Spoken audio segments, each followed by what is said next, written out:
natuɗo senditu.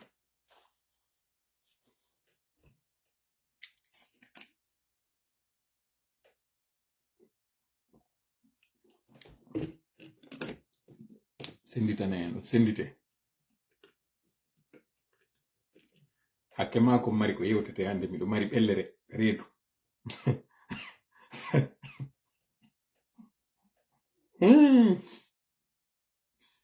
Yewtere nden ɗo waɗi ɓellere ka reedu. Noddanela Lama Sidibe hande addanela moɗo. Noddane en duwa en Lama ɗo ɓe seeno ɗo hande. Hande ko hirde maɓɓe marɗen ɗo. Hande ko mamu wonde. Hande ko hirde mamu marɗen ɗo. Memu.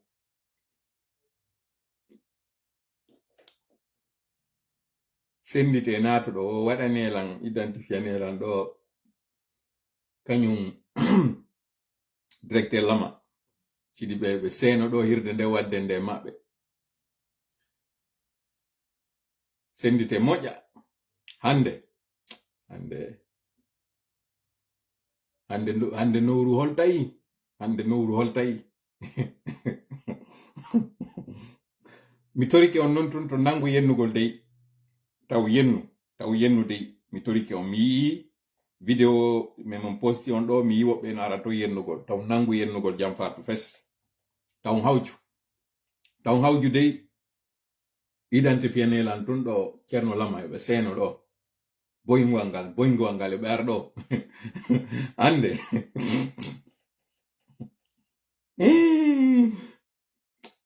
Nyiri jala e bone.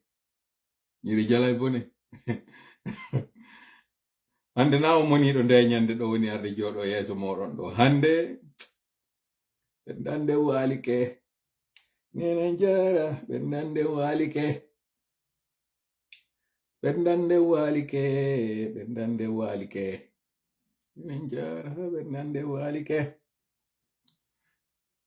Laamu Mamadi ɓendande walike. SNRD ɓendande walike. Ɓendande walike hande. Identifienelan ɗo Ceerno Lama. Ene kombo andi o morceau mari fala ko hitande honde o yalti.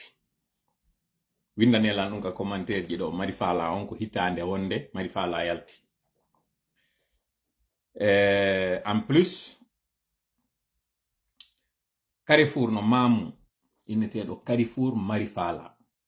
On Carrefour hari ko honno inneteno. Konnon kadi waɗi ɓe inni on Carrefour mari fala. Fédéral, bonsoir mon cher frère. Mon cher Fédéral, bonsoir. Sengo Belgique, mi salmini on. Mi weltanike on kadi golle labade ɗo on ɗo wadde ton ɗen. Aray, la mobilisation se poursuit. Tu es content, ça s'annonce bien, ça s'annonce très bien, Hadia Diallo. So ganduno ko no weltinimmi ɗo, mi jalata wonde sina bone. Tuma yiɗo mi jali woma mi weltike ande tanano arde. Wonde on andi mbuɗol kala kanjarawol karara no mari deux faces, no mari geece ɗiɗi. Na 2007. Na 2007 Alpha Amadou Diallo wiɗo ko 2007. Mari fala yaltino ado 2007. Woɓɓe inni ɗo kañum kadi Mara Villa Ba wi ko 1993. Souleymane Ba inni 2002 on waɗɗa. Elage Boubacar Balde wi 2003. Ɓeɗa inni 2000. Madaliou tappe addanol l'année exact. L'année exact kadu way. On anda ko waɗi sin ɗo landade on ɗi question ji. On anda kadi ko waɗi simi inni noddanelan ɗo Ceerno Lama yo ɓe seeno ɗo. Salut Tola, tu es une source de motivation. Merci, tu es content. Ah non, je suis très content aujourd'hui. Très content. Papa est là. Maman est là. Je suis content. Très content. Maman est là. Papa est là. Donc, il m'a dit maternelle. Hande do ya ka école maternelle hande. C'est en 2000. Tidjane la puissance. Tidjane de mari ñawore enen ɗiɗi nde waɗeten kono waɗa yaade ɗo hirde fija jala ama ñaama fewno ka tawata minen himeɗen privé hoore amen ɗo fijugol de mari ñawore tiɗunde nde waɗeten enen ɗo mais c'est pas grave. Hande ɗe mamu hande ɗe yaade mamu e miɗo landi en taw landal mi faala yon jaabito ɗum ɗon taw en attendant sendite natuɗo o yo sendito hande nowru holtay hande mi hollay on hoore boddi ndi parce que iɗe nangude pongodirgol hakkundeji meɗen iɗen acciti essentiel o hande noon mi nanganoyen hoore boddi ndi mi nangi ko ndi mi woni en addande ɗo hande gawal e mamum holɗay hande gonga Allah hinno miɗo marno ɓe mi weldi ɓe wiyano ɓeyna o naaɗi ha bomboli martini miran ɓay o lati balore nden awa hande ɗo lowru ndu mi jogi ɗo ndu mi naɗoto ɗo na e bomboli martinta mira mi naɗoto ɗo ko hay konto de mi dara ɗo konto ɓuri woɗɗude sengo maali yembereri ndin ko ɓen martinta mira hande ɓe gawal ɓen e mamum ɓen are hewteɗo moƴƴa mi yewta on hande mi nangoyi hoore boddi ndi hande ɗo wonɗo e gerde senerde bewa on wonɗo e gerde pongodiren hakkundeji meɗen wonɗo e gerde transition on bona mi nangano hen ɗe bolle ɗo mi addani hen ɗe ɗo mi holla e noon boddi ɓurdi e tirude ndi mi holla e ndi minna ko ndiɗo on fof noon heɗito ɗon komi woni on e yewde ɗo ko heɗito ɗon ko ɗen bolle ɗon kañum kadi wowli ɗon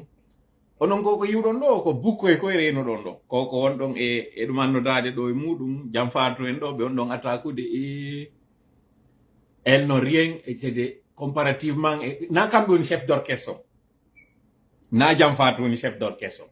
kon ɗum kadi addi jam fatu wowli ko wowol ɗo kon ko ɗum ɗo fof mi yetto hen ka nder live ɗo si Allah jaɓi donc lawƴe moƴƴa noppi lawƴe ɗi moƴƴa seyno ɗon hande woya yo nene mi ɗuuɗa jalde kono simi jali wonde haray moƴƴa wonde haray mi moƴƴa hande noon hande sandite moƴƴa timmimi ɗon أعوذ بالله السميع العليم من الشيطان الرجيم بسم الله الرحمن الرحيم رب اشرح لي صدري ويسر لي أمري واحلل عقدة من لساني يفقهوا قولي ربنا علمنا ما ينفعنا وانفعنا بما علمتنا وزدنا علما نافعا واجعلنا للمتقين إماما ويكاد الذين كفروا ليزلقونك بأبصارهم لما سمعوا الذكر ويقولون إنه لمجنون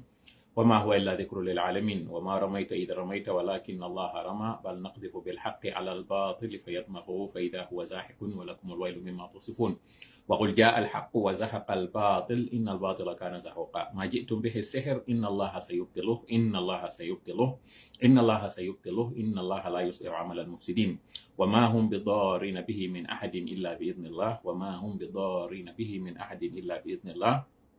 وما هم بضارين به من أحد إلا بإذن الله ولا يفلح الساحر حيث أتى ولا يفلح الساحر حيث أتى ولا يفلح الساحر حيث أتى فإن تولوا فقل حسبي الله لا إله إلا هو عليه توكلت وهو رب العرش العظيم إنا كفيناك المستهزئين إنا كفيناك المستهزئين إنا كفيناك المستهزئين والله يعصمك من الناس اللهم صل وسلم وبارك على نبينا محمد وعلى آله وأصحابه ومن تبعهم بإحسان إلى يوم الدين أما بعد hande ɗo ko asewe ɗum ino hawriti ñallal nayaɓal e nder ndu lewru arandoru e nder nde hitande nogay e guluji ɗiɗi e nogay e joyi hande ɗo no mi wiri on noon ko deeƴuɗo ɓernde moƴƴa woni arde jooɗo yeeso moɗon ɗo sabu al alama wunde ko ƴiwonde nde ƴiwonde no yaltiti ɗo ɓernde angino waali e mayre on fof on yii ko tawata aray mi waɗani on ɗo vidéo ko tawata nda ñande mi heɗintin on tun hito ngon mi yaltinanali on wonɗo hito bandiraɓe meɗen wontirɓe sengo New York ɗo ko yewti wiyeteɓe Jam Fatou noddirteɓe Fatou chinois labaɗo ko honɗum woni koɓe yewti ɗon kon ɗum ɗon on nani kono ko honɗum waɗi si ɓe yewti kombo woni ɓe kamɓe ko honɗum rôle woni ko ɓe woni juude ko honɗum woni senerde ko eɗɗi fi en andu noon no jokkitiren jurol ngol wawen andude ko honɗum waɗi si tawi ko on méthode ɗo ɓe woni waɗude en même temps kañum kadi kañum Jam Fatou ko honɗum woni yuɓɓudi makko e mouvement Serago sengo France ko ɗum woni Serelak on Serelak ɗon kañum kadi ko hombo woni ton mo tawatay no wadde rôle on rôle kadi ko honɗum o woni waɗirde on rôle ɗon en réalité ko suudu mari jawo ndun no ndo saccori noon ko ɗum woni hande mi woni on e addande ɗo hande mi yiltitota ko iko waɗi kon ka makiti hanki malina hande mi yewtota fimo ɗum sella jaɓi yaafo ɗollan no miɗo andi ar ɗon habbinolan fimo hande mi yewtata fi ko eɓɓa kon tenen jango noon si Allah jaɓi en waɗa e bayana on bayana mo tawata mi jaaboto woɓɓe e moɗon tawɓe yi ko mi seytinno nde ñande kon e duwaji ɗi mi waɗi ɗin mi yiltitano en ɗo kañum kadi e audioji ɗi yimɓe addaninmi e ɓataki ɗi yimɓe addani e ko mi yewtidi e woɓɓe goo kañum kadi tawɓe nde yewtere am battini e maɓɓe arɓe holli wondema konko mi yewti ɗon kon a hulɓiniɓe deyi ɓay noon ɓe andi wonde si mi waɗi duwaji ɗi battinay haray kamɓe ɓe ari ɓe dénonci hoore maɓɓe ko homɓe woni ɓen ɗum ɗon fof ko janngo si Allah jaɓi wattitirde yewtere nden no mi wiri noon jentelan hande mi falaka yewtere hande yo juuto mi falaka min yomi juuti yewtere nden mi faala yon heɗito ɗi audioji ɗi mi heɗintinta on ɗo nanon ɗiɗo moƴƴa ɓendi ɗon hakkille moƴƴa andon ko honno tawiri o transition boni ko homɓe woni e bonnude o transition ko honno waɗi kadi han joni si o gouvernement mo wiɗen ɗo d'union national gouvernement mo tawata ko on ɗo woni gouvernement parallèle on ko honno haɗi han joni o joƴƴine o yiiɗo ko mi windi notre probléme e yi kadi dow gal o grand déballage on noon ko on ɗum haɗi waɗa ko janngo mi yewtata e janngo fi muɗum si Allah jaɓi ko on ɗum kadi waɗi simen inni soode ñameteji maron ko on ɗum waɗi simen inni on hebilane ko fokkita ɗo kon ɓe sikkuɓe ɓe wondema haray kanko Mamadi o haloringu mi juutinta yewtere nden terlen noon padre kañum kadi no hiwro ɓen no hiwro en no hiwro woɓɓe kadi ɗum ɗon fuu ko e nder o live ɗo wonɗen e wadde ɗum noon haray noon senditi e moƴƴa mi torike on yewtere nden sabu hande kadi nowru holtay mi faala noon haray yen naɓir ngesa mban ndoma woniri noon ɗo noon e ɗum ɗon taw mi faala yon heɗito ngol gimol ɗo ngol tawata tafelan mi teforma e ɗo woni ɗum maggol on seeɗa par ce que no wodi partiji ɗi mi faala yon heɗito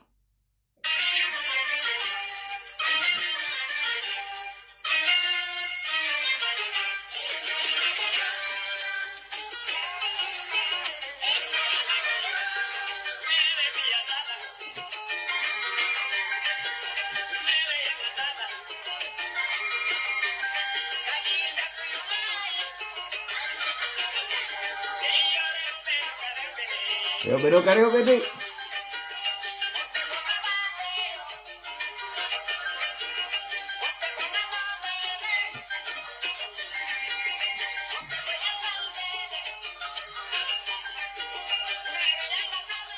Mere yang atrás.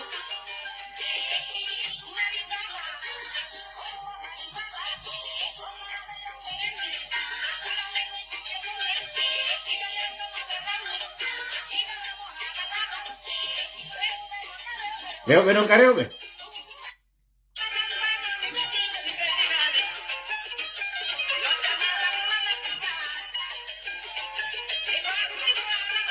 Onani. Onani. Onani.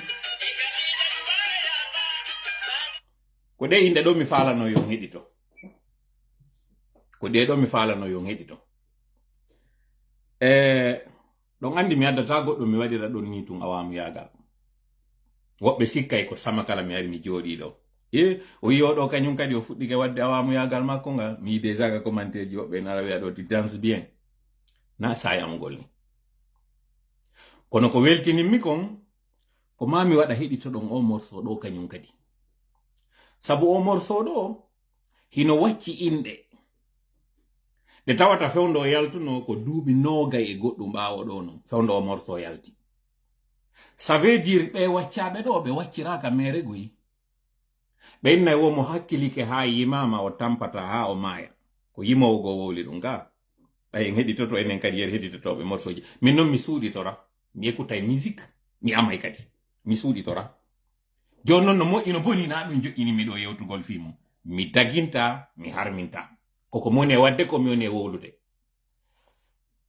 ko ɗum noon mi woni e waɗirde ɗin ɗo fuu jentitelan tu yewtere nde na ɗum ɗo woni plus important o ami o waɗi awamu yagal nder ton o waɗi sama kala o fuɗɗori ayeje o waɗi ɗum ɗo fuu c'est pas ça le plus important jentite révélation ji ɗi mi woni on e waɗande ɗin ɗo o vidéo mo tawata on nanino audio mum ndeñande ko bandiraɓe meɗen ɓe tawata mi inni wota on accitu leggal ngal ka tinde moɗon yahno lojol ngol ka yitere goɗɗo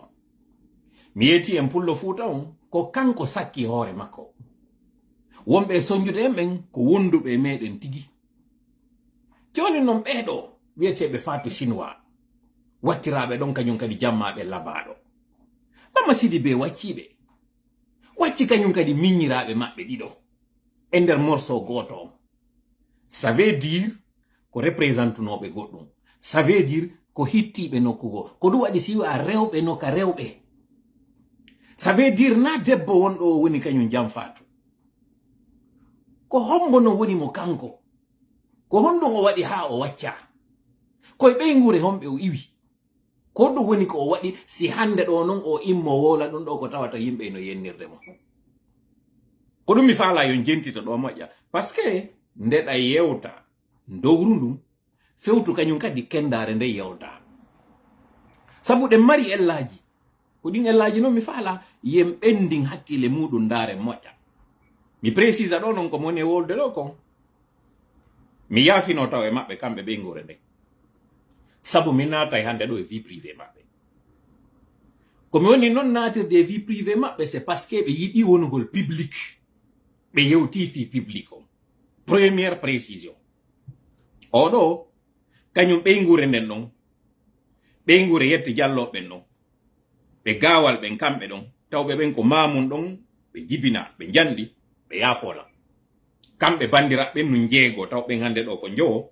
ɓe yaafolan koko tawata ɗo miɗo natude vie privé maɓɓe on par ce que welatalan goo deuxième précision audio mo mi heɗintinta on ɗo ko nano ton kañum ɓe bandiraɓe meɗen ka ɓe yewtata ɗon kon ɓeyna hande ɗo lagine fou ino iwtiri ɓawo makko kanko Mamadi Doumbouya min kadi komi guinéenjo onon kadi ko guinéenɓe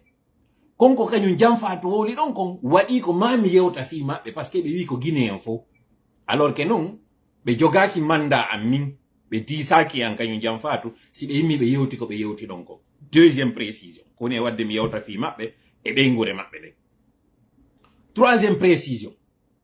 koko moni e yewtude ɗo kon hande ko couronnement enquête tawɗo pendant 2 ans imeɗen waɗude mo 2 ans imeɗen enquête goto on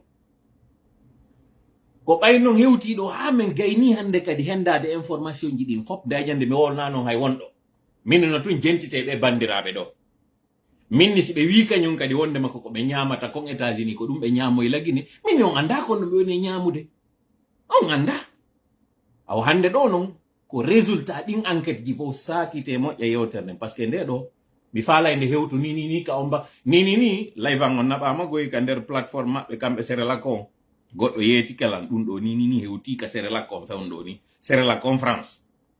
ko mi waɗi ɗo kon ko mi waɗi ɗo vidéo makko on kanko jam Fatou ɗum ɗo un peu partout ino sakitede hande fewnɗo kono o live mo moni e wadde ɗo ɗi o hewtoyini ka plateforme ji maɓɓe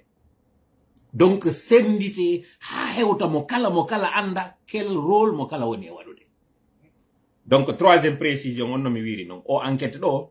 na sorti makko on ɗo kanko jam Fatou yaltini koko moni e yewde ɗo kon ko enquête fuɗɗa ɗo gibi 2022 ko couronnement makko wonmi e weƴƴitande on ɗo ça veut dire koko moni e yewde ɗo ko c'est très bien sourcé o ñagol kadi ala e muɗum mi defiyaɓe noon kamɓe kadi yoɓɓe yaltuɓe prouvanammi contraire ko moni e wowde ko mi lansaniɓe on défi ça c'est troisième précision ou quatrième précision koko moni e yewde ɗo ko yiɓɓe ayɓe fop hawtodiri jonni ɗi information ji ɗo ça veut dire woɓɓe ko jeeyaɓe ka ɓeygure moɗon onon jam Fatou woɓɓe ko wonɓe ka mojobe moɗon Serelak woɓɓe ko wonɓe mojobere politique ka wonno ɗon ara num woɓɓe ko wonɓe mojobere politique nde yawɗon nden après ka waldo ka haɓiduɗon e ɓe wonno ɗon ka muɗum woɓɓe ko ɓe jeyduɗon e muɗum sengo ka hoɗirɗon sengo Conakry woɓɓe go kañum kadi ko tawanoɓe impliqué e ko mi wowlata ɗo fi o musidɗo moɗon faati ɗo momi yewtata ɗo fi muɗum o woɓɓe ko jeeyaɓe ɗum ɗon comme j'ai dit ko enquête mo 2 ans wonmi e yaltude ɗo hande mi courona ce qui veut dire en d'autres termes watte yila moƴƴa komi yewtata on ɗo kon par ce que onon tigi ino woni important e moɗon onon jam Fatou et d'ailleurs onon ɓeygure nden fop jowo heddiɓe ɓen jentite moƴƴa mbajungu mi woni on e waɗande ɗo ngun hande ko laaɓere ɓernde si miɗo arde yewta on e laaɓere reedu sina ɗum fewno ɓe fuɗɗino hendade information ji ɗin ko gibi on tuma mi yaltayno kono na mi hawjuɗo ndañande min ni mi yaltay mi liiɗa ɗo goɗɗo wa jigawi je maintiens ce que j'ai dit hande ɗo non onon na lilugol on e arde mi aray woni mi weƴƴitana jama on mi weƴƴitana onon ti ko tawno on anda onon tawɓe ɓen hande ɗo hiɗon manipula hiɗon naada e nder o sérélak ɗo hiɗon wadde réglement de compte ji alors que non o wonti piyonje ɗe woɓɓe woni utilise de fi réglegol compte ji maɓɓe mi yeeto on ɗo wattano yila moƴƴa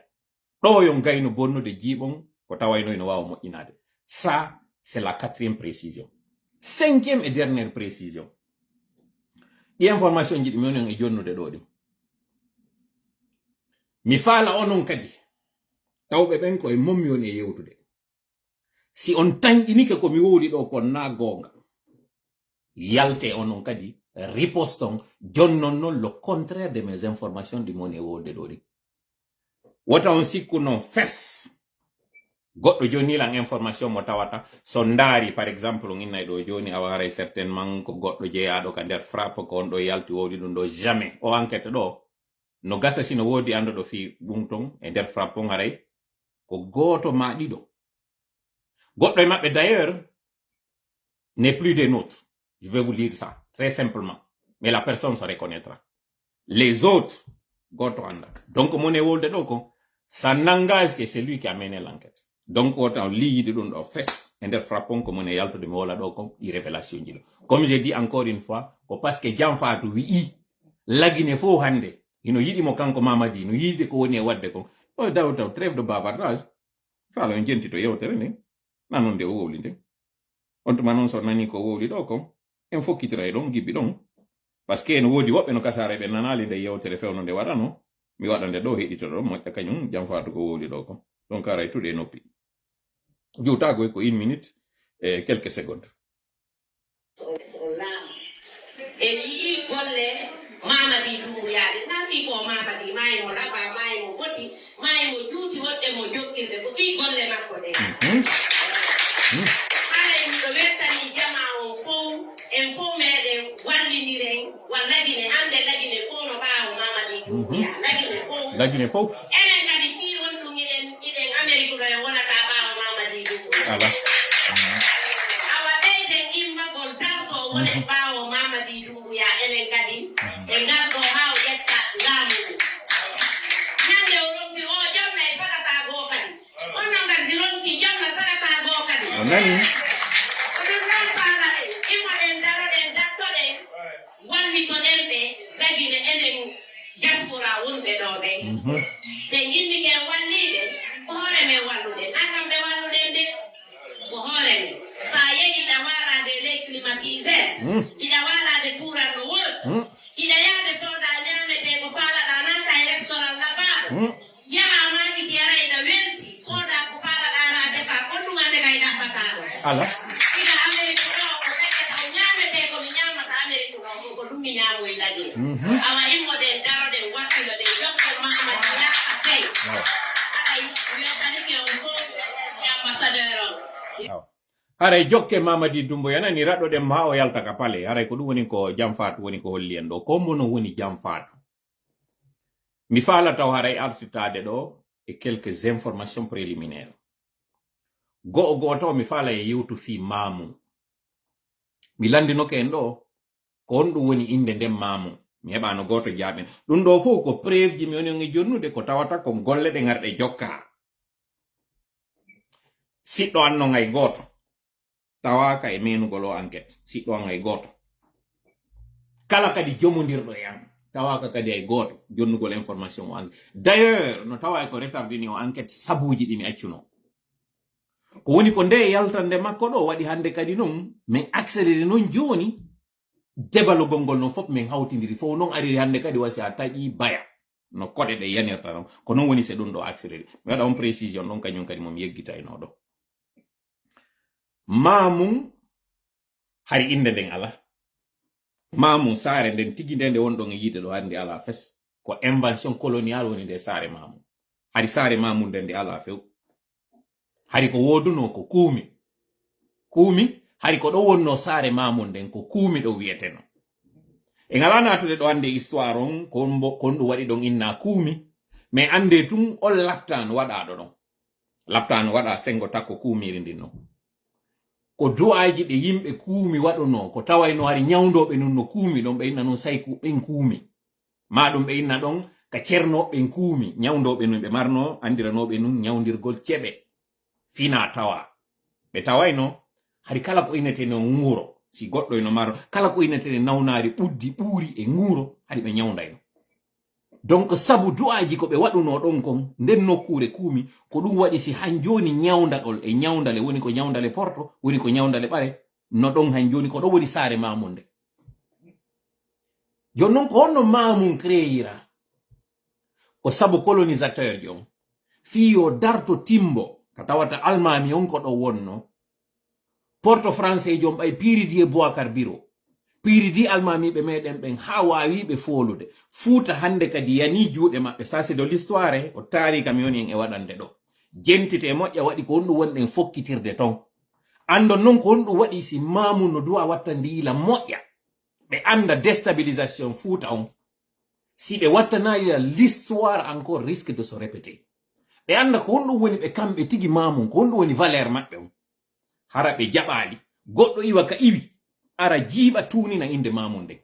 ko ɗum waɗi simi andinayi on ɗo ɓeɓe mamum ɗo ko honto woni iwdi ndin ɓe hande notorɓe mamum ɗo ko honto woni iwdi ndin mi andina noon naafi ɓay hara innama mamum ko mamum fo woni tawa e ko kona waɗede ɗo no way kaɓe inni ɗo laggine fo hino yiɗimo kanko mamadi no iwtiri ɓawo makko c'est toujours comme ça ko kendare wotere natata luɓɓina maayo ngo donc mi yiltito histoire o ɓay porte français ari e nder Afrique de l'Ouest on faalama huɓindade leyɗe ɗen ɗon ɓe piridi e samori ko ɓe piridi e makko ɓe ari kañum kadi ɓe piridi e kañum résistanɓe ɓen ɗon fof Dinaz Halifou Zegbela Togba ɓe hendike ɓeɗo fof ɓe wawi ɓe heddori ɓe ɗiɗo Hot Guinée e Moyen Guinée Samori Touré Alpha Yaya Diallo e Boubacar Biro heddoriɓe ɓeɗo nde yawoyno noon hande kadi ha ɓe hendimo kanko Samori ɓe hendi kañum kadi Fouta ɓay noon ɓe gayni waɗude Fouta hande kadi woni protectorat français hande kadi joni naati e nder ndin leydi ndi ɓe inni La Guinée ɓe signi protocole on hande kadi ɓe décide noon suudu almami ndun ka tawata capital politique Fouta Diallo on timbo ka almamiɓe wonno ɗon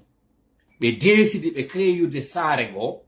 non seulement nden saare ɗon déplacé ɗon doole wonnoɗe ɗen timbo artire ɗon ɗo wona nokkure ɓurde tiɗude ɗon donc mamum ça n'existait absolument pas un deuxièmement ko répondugol question économique très moƴƴinano ɗon tawɗo on ko omo ɓe innata Conakry Niger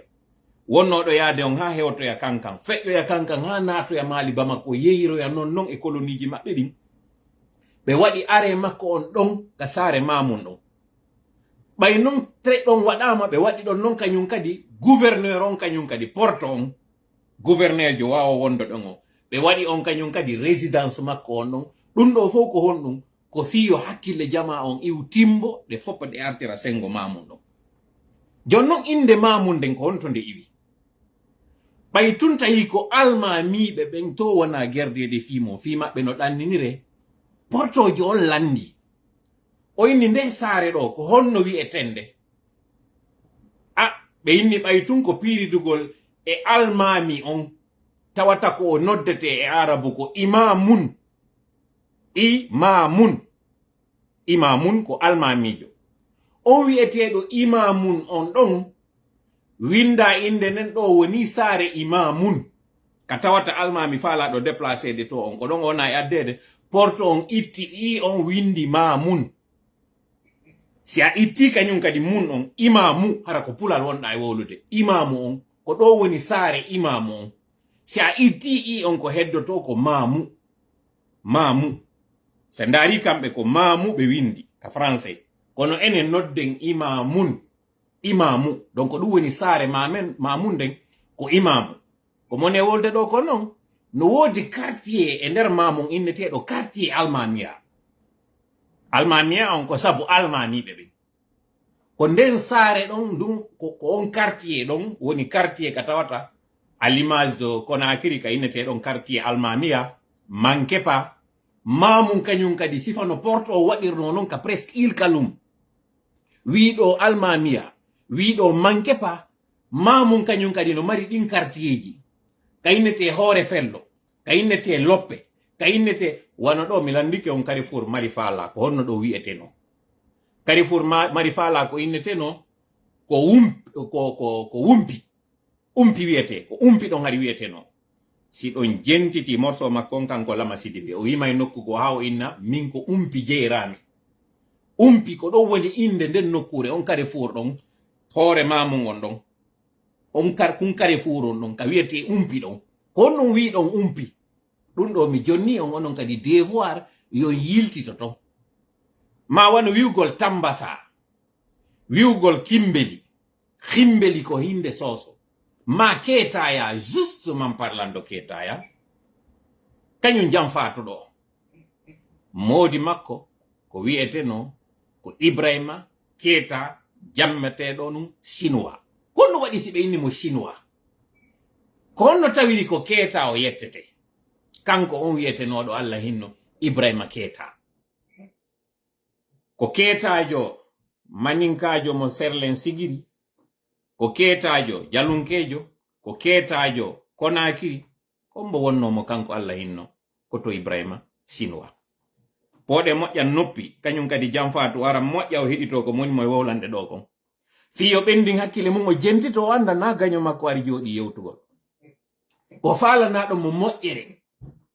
woni arde yewta ɗo wonɗo kañum kadi findinde jama on e nden bonnere e kan jamfa ka fuuta ukka e muɗum ko ɗum waɗi si fuɗɗorde yewtere nden ka porte français jo on waɗuno taw déstabilisugol fuuta o gollitiri mamum ɗon o créyi nden saare mamum tawnode hari nde exista few kono nden saare waɗano doole ɗen timbo ɗuyti hande kadi portojo on addi doole ɗen ɗon donc mamum ko ari fotti mamum ko Carrefour no wira non kono véritable ville Carrefour na mamum ɗon hanono wongol puisque non justement ɗo waɗama nokkure nde tawata ko jama woni arde fotta iwira cenɗe ɗen fou mamum ko iwɓe Pita ko iwɓe Mali ko iwɓe Dalaba ko iwɓe Sigiri ko iwɓe Kursa ko iwɓe Kankan un peu partout e nder lagine on ko ɓeɗo fo hawtodiri woni ari ka fotti ɗon justement ɓe ngure gawal iwi kañum kadi gawal ari mamum ɗon par ce que mamum ɗon ko nokkure andirande wernugol yimɓe nokkure nde tawata ko ari fotti par ce que hari nde wodano ko bowal ko hollandi ko wula hande kadi tawi arɗo wo hewti ka muɗum Tambasa e Landuma e non fo ɗe inɗe ɗe wonɗon e lintude ɗo ko nokkure e inɗe yettoje yimɓe e inde koɗoli wonnoɓe takko ɗon on fo ɓe non iwɓe ɗo gawal tawa e maɓɓe nde ɓeygure ɓe tawata ɗo mi wolata inde maɓɓe mais kamɓe ɓeygure nden ɓe anda ko hombo wiyete ngara e nder fulɓe ɓen si goɗɗo innama ngara haray ko hombo woni mo taw winduka commenteji ko inde maɓɓe nden non ɓe noddireno nun on tuma Titan Babeng Titan mi wolata inde maɓɓe nden ɗo ɓay ɓe faatinoke mi ala wolde ɗo ka teddingol ɓeygure nden kono ko maître ngara Titan wonnoɓe gollude ONA kono no wonno ONA ko Office National des Hydrocarbures ɗe citerne je ɗe wonɗon e yiide tan seeku kañum kadi hari citerne je kadi no wodunoɓe innaɗe Titan jotugol majje o wonnoɓe doginde ɓe ɗen non ɓe inna ko golloɓe ka ONA no wawa se wi hande ɗo ni Sonapon ko non wayiri aw ONA on ko on office woduno on tuma mo tawata soferɓe wonnoɓe doginde on tuma ONA otoje ɗen ɓe nodda ɓe maître kaari ONA ma ɓe inna maître kaari Mazeris ma ɓe inna maître kaari Titan kamɓe non hari ko Titan on wonno ka ɓe noddete non moƴƴunoɓe ha tawnoɓe sabu maɓɓe kembu ɓe moƴƴotono moƴƴa e kawtalɓe maɓɓe donc ko teddunoɓe moƴƴa laaɓi reedu andirano moƴƴuki sabu maɓɓe hay e quartier maɓɓe on ɗon yimɓe buy manquertano piiji ɗum ɗo hara wolaka kan koɓe naɓorta yimɓe ɓay on tuma hari no autorise camion ya naɓor yimɓe fii kala ko citerne ɓe jogino kono naɓorgol yimɓe moƴƴagol yimɓe ñawdugol yimɓe moodi ko raɓɓiɗi kon ɓeeɗo hari Allah hinnoɓe yaafo hari ko moƴƴunoɓe iwdi ndin wiwɗen ko gaawal donc ɗum ɗo koyo ande wonnema na bonnunoɓe woni ɓe kamɓe sonna maɓɓe koɓe bulliwel ɓen ɗon kañum kadi initial inde maɓɓe nden tumi waɗata par ce que biro en hino wuuri han joni walla ɓeydanɓe kañum kadi duuɓi ɗin e cellal ngal ko a woni fuɗɗode inde maɓɓe nden ko bulliwel woni ka maɓɓe ɓe fof kadi ko kenden do ko yettaɓe Diallo donc bulliwel e gaawal woni ko Allah ɓandidiri ɗo ɓe ƴettidiri ɓay ɓe residiri Allah arsikiɓe ɓeygure nden heɓi ɓiɓɓe jeego ɓe ɓiɓɓe jeego ɗo ko Allah waɗata kon ka gundoji makko e ka bawgal makko ɓeɗo jeego no woni sonnaɓe tun ɓiɗɗo gorko tawaka e maɓɓe mi lintanawɓe ɗo no wallinen hondu arano e maɓɓe on ko wiyete ɗon Jamfaatu on nan ɗon hito muɗum ɗo ko ɗo kañum kadi woni jano on e maɓɓe Jamfaatu ko États-Unis ɗo wonno fi kala hande ɗo mo wadde o nabet mo wonɗon e yiide ɗo sen iwi Jamfaatu are wiyete ɗon Jankajjatu Jamfaatu noon hino noddire chinois ko ɗum no waɗi si o noddira chinois waɗen ɗo posum iwen noon ka ɓeygure maɓɓe yahen e ɓeygure ɓeeɗa kañum kadi kañum ɓe wiyeteɓe ɗo chinois ɓe wiyeteɓe ɗo kañum kadi chinois ko ɗum waɗi si ɓe nodda chinois ko paske sa yinoɓe kaɓe wonno payi kum hay ɓe nandi ha e chinois menen par exemple ari meɗen marno goɗɗo Allah hino mo yaafo ari ko mawo ɓe noddaynomo ko ɗum ɓe noddirmo mawo paske sa yimo yeeso ngon aynay chinois jo oɗo kañum kadi Allah hinno ko to Ibrahima Keita jammiranoɗo chinois feƴƴinoɗo fewndo ka tan covid on ɗo babe makko hari ko sooriɓe wiyeteɓe sarsam ɓooyi sinami fayi ko sarsan haɗi ɓe noddete no Allah hino ɓe yaafo ɓooyi Keita ɓeɗo kañum kadi ɓe senino yawgol waɗoya gere ko yidete ko gere Indochine ɗum ɗon iɗen andi fewndo tawno gere on ino waɗude entre bloc ji ɗin ɗiɗi bloc de l'est et bloc de l'ouest ay ɓe yehi ɓe waɗoyi on gere Indochine ko yidete kon Indochine ko tawata fewndo ko actuel Vietnam ɓe senino ton ɓe resi sonnajo ton tawnoɗo hay ko Vietnamien jo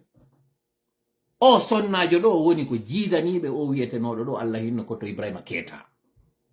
sabu ko tawata ko métis jo woni mo kanko non Allah hinno mo kanko ko to Ibrahima Keita o ƴetti mbaadi kañum yumma makko nin o jillidi e mbaadi kañum baabe makko nin donc sa yimo tawi mo waywa chinois jo fewndo ka wonno bobo o noddira ni chinois puisque noon hay faatu ɓe no ɗuuɗi kanko sabu ko o ƴettidiri oɗa kon o noddira ni faatu chinois ka gimol on nani faatu chinois labaɗo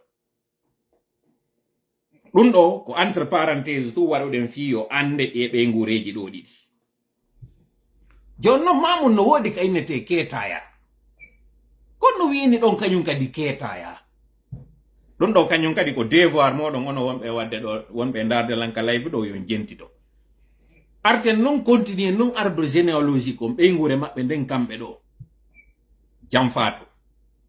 o miññiti kanko kadi wiyeteɗo Jankajjatu Diallo o wiyeteɗo ɗo Jankajjatu Diallo kanko arno États-Unis kono o neɓano o arduno e visa mo tawata mi ala natude ɗo détail ji muɗum mais mo marnoɗo validité ɗo 3 ans kono timminano ɗin duuɓi tati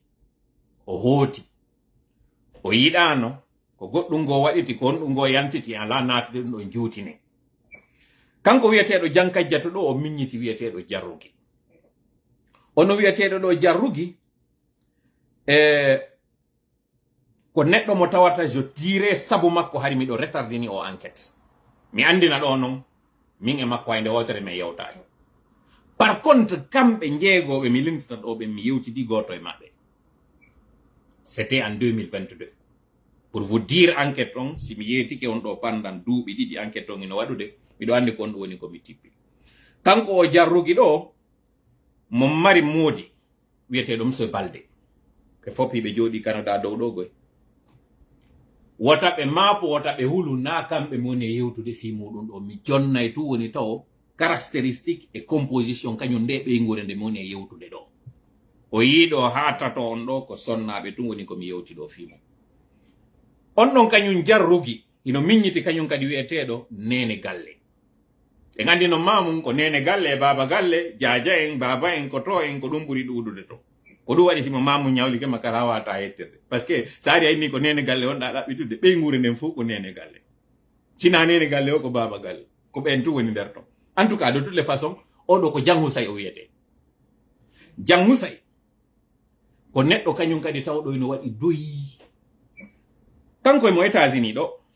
linte noon wonɓe ɓen ka leydi e wonɓe ɓen ka yaasi mi yetino ken wiyeteɗo jankajjatu o arno kanko o neɓali hooti himo jooɗi lagine ton jan hasay o wiyeteɗo ɗo galle gibi ɗo joni woni ɗo rewɓe ɗo mi linti ɗo tun taw rewɓe nayo tawɓe ɓe ɗo nayo fof jokkodiri ko worɓe tun ko rewɓe tun hiɗen andi no yimɓe ɓen kamen ino jikkinori si tawi haray no jibinanede tun debbo eɗo jibinanede debbo ɓe innoyayi on tigi innitir gorko si innitiri gorko on hino hasi ka on tigi heɓa ɓiɗɗo tawowo wona e gorko awo kañum o wiyeteɗo ɗo jang husay o miññiti oji o wiyeteɗo Mamadou Malaɗo Diallo Mamadou Malaɗo Diallo on nanay ka nder morceau mo mi wowli ɗo on ka o innata Fatou Chinois labaɗo Jaman Malaɗo ko o wiyeteɗo Malaɗo kañum Lama Sidibé jammi ɗon jaman o waɗi jaman wiugol ngol ko jaman kanko ɓe wattanimo ɗon jaman inde makko nden ko Mamadou Malaɗo ari o innete non mi waɗa ɗo noon pause e o wiyeteɗo ɗo Mamadou Malaɗo mo tawata hande ɗo ko Allah hinno kanko kadi ari ko États-Unis o wonno e yiɗo e linti yimɓe nayo jowaɓa on ni joni ɓeɗo fop ko goto woni fewno ɗo lagine ɓeɗo fop tawi hari ɓe yalti kono atiɗo yaltude en e makko en wowlati taw fi makko na jam Fatou ati yaltude maɓɓe c'est extrêmement important yo jentito ɗi information ji ɗo wawo yiide ko hombo woni nde ɓe nguri est ce que ko hanaɓe yennede est ce que ko hanaɓe felede est ce que ko fofoɓe est ce que ko duttuji est ce que ɗiɗo fof mi faala yo jentito moƴƴa koko moñon e jennude ɗo o wiyeteɗo ɗo Allah hinno Mamadou Malaɗo noddirtenoɗo ɗum tun Jam Malaɗo o arno leyɗe Porto fewndo tawno har leyɗe Porto no metti arde o ari kadi o hewti arsikeji ɗin uttitimo kala e maɓɓe fuɗɗi heɓude o woni gorko sa yimo taw déjà e mbaadi ndin num ko gorko dari siminni gorko dariɗo ka mbaadi makko ti ka cembe makko no woniri noon hari annuye on koye taw ko ɓiɗɗo gorko ɓe falano yo heɓe kanko o heɓa tun ɓe innitirimo nde inde ɗo o woniri kanko kadi noon ka mental makko o woni jogiiɗo on mental d'acier o woni on femme de fer o woni on rewɓe no ka rewɓe o woni on dariɗo dartiɗo mais malheureusement si goɗɗo woni wakkiliɗo ha feƴƴiti o woni dartiɗo ha feƴƴiti so wattana yila o puusa e accélérateur on ha o memmina ngayguji ɗum ɗo noon komi woni e waɗirde compose on ɗo mi fewtamo kanko Jam Fatou nani mi wowlika information ji minni ko yimɓe maɓɓe e yiɓɓe maɓɓe e ayɓe maɓɓe fo woni ko hawtiti jonni ɗi information ji o information mo momma jonnude ɗo Jam Fatou watta yila e makko moƴƴa mi jooɗo mi ƴetta taŋan o mi fewtama mi yetoma ɗo information mo tawata no gasa ɗon andi ka ɓe ngure ma no gasa ara on anda ma aray ɗon andi kono ara information ji ɗin ɗuuɗi no hendori ɗon ɗi goɗɗi ƴetton ɗi soobe goɗɗi ƴetton ɗi sama kala mi yeto on ɗo ono wonɓe e jentitade ɓen ko honno kañum Allah hinno o wiyeteɗo noɗo ɗo Malaɗo Diallo ko honno woni ko feƴƴiniri o hitande honde woni kadi o feƴƴini oɗo ko en 2013 woni ka o faati plus précisément mois d'avril mi jonnata jour on exactement mais dans l'histoire de la Guinée mois d'avril on hino mari mois d'avril waɗunoɗo mo tawata ko exactement le même jour mi ala juutinde ɓuri ɗon fiyoɓe andu source d'information mo moni e jonnude mo on ɗo oɗo ko États-Unis wonno ko otowal woni ko hawri e makko joni noon en fof ɗen andi ko innete accident goɗɗo waɗi oto tappi goɗɗo États-Unis ça arrive goɗɗo waɗa accident kono otowal yo tappu goɗɗo surtout dans une zone mo sefa kanko ka o tappano non mi faala kanko Jam Fatou moƴƴa yo jentito ɗi information ji ɗo ado yo ngal otowal tappumo o yawno taw Afrique lagine ɓay o yehi intérieur o yehi o waɗo e sadakaji ton o yiide yimɓe o yewtida tayno mi wiri on noon arsike on tayno woodi kamɓe yaltuɓe ɓen vraiment ino heɓade neniraɓe nin sali ko tawno ɓe heɓi ɓiɓɓe woni ɓiɓɓe rewɓe tun ka ɓe heɓi surtout kanko o malaɗo ɗo o woni dariɗo daditi wakkili moƴƴa kono nanen andite mi wi on mo juutini golle muɗum ɗen ɗuɗɗi ni puusi bouton on ha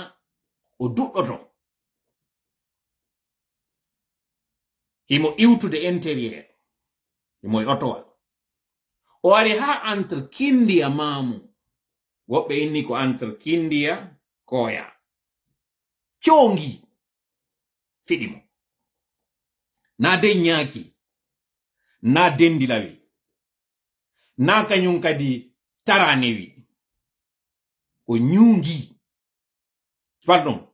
coongi woni ko ari jooɗi ŋatimo nden ŋatande nde tawata ɓuuti ɓay ɗum ɗo ŋatimo kanko tigi o huli o inni goɗɗum fiɗilan ɗo ɓe ndaari ɓe yingingi immo ngi wiira iɗa hooli koko ɓuuti ɗo ko gi coongi ɗo woni ko waɗi ɗum ɗo ene ko gi coongi neɓaali o fuɗɗi heɓude malaise neɓaali ɓanndu makko nundu janga o nawni soudainement ɓe ƴettimo ɓe naɓimo hôpital o ñawndi ha kanko tigo ni koko heɓinmi ɗo kon wowano langari heɓude ɓay ko o wowli kon o inni ɗum ɗo sina o faayo ɓe ñaamimo ɗo mi ala natude détail ji go ha ando ko wonɓe woni goɗɗi go source d'information ko mi wawata on tun yetade jam faatu wattane yila sabu ko anduɓe on alhaali ko waɗuno ɗum ɗon ko ɓe woni ko noddinmi ɗo yewtinmi inni ko wari kon non baba no hiwro bappa goy ko pulal no mi woni on e yewtude ko wari kon baba no hiwro bappa ɓe waɗunoɓe ɗum ɗon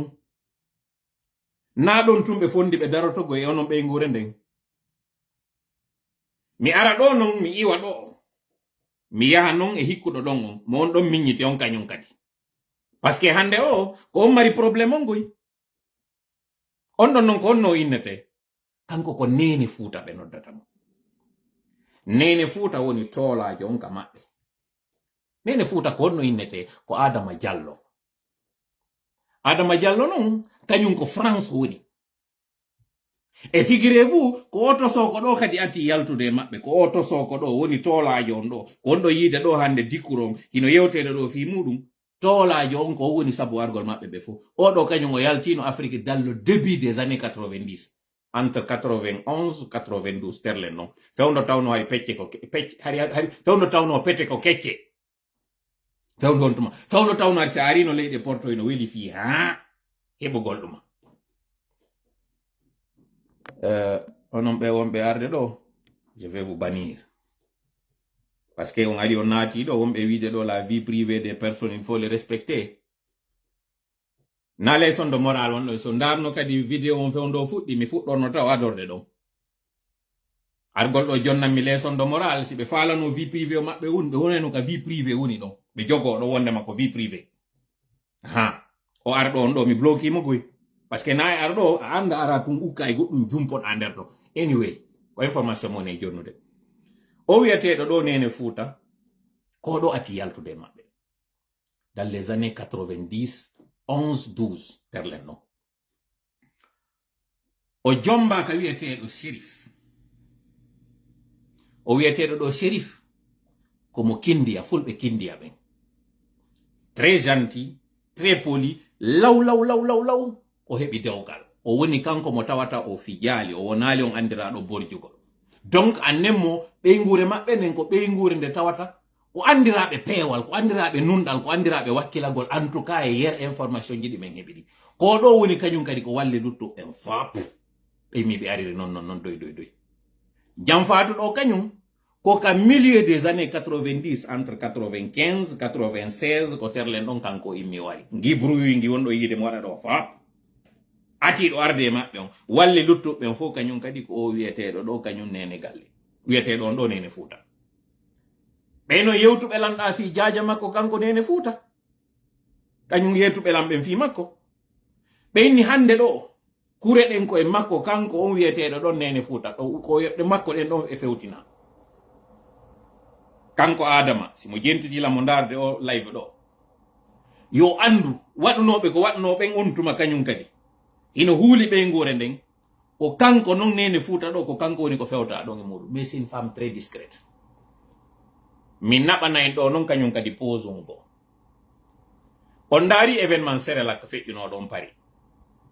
yiltite ɗin vidéo ji ɗon ka bireji o wona sendede ɗon ka yaasi yahe kumpital fiyo welo fi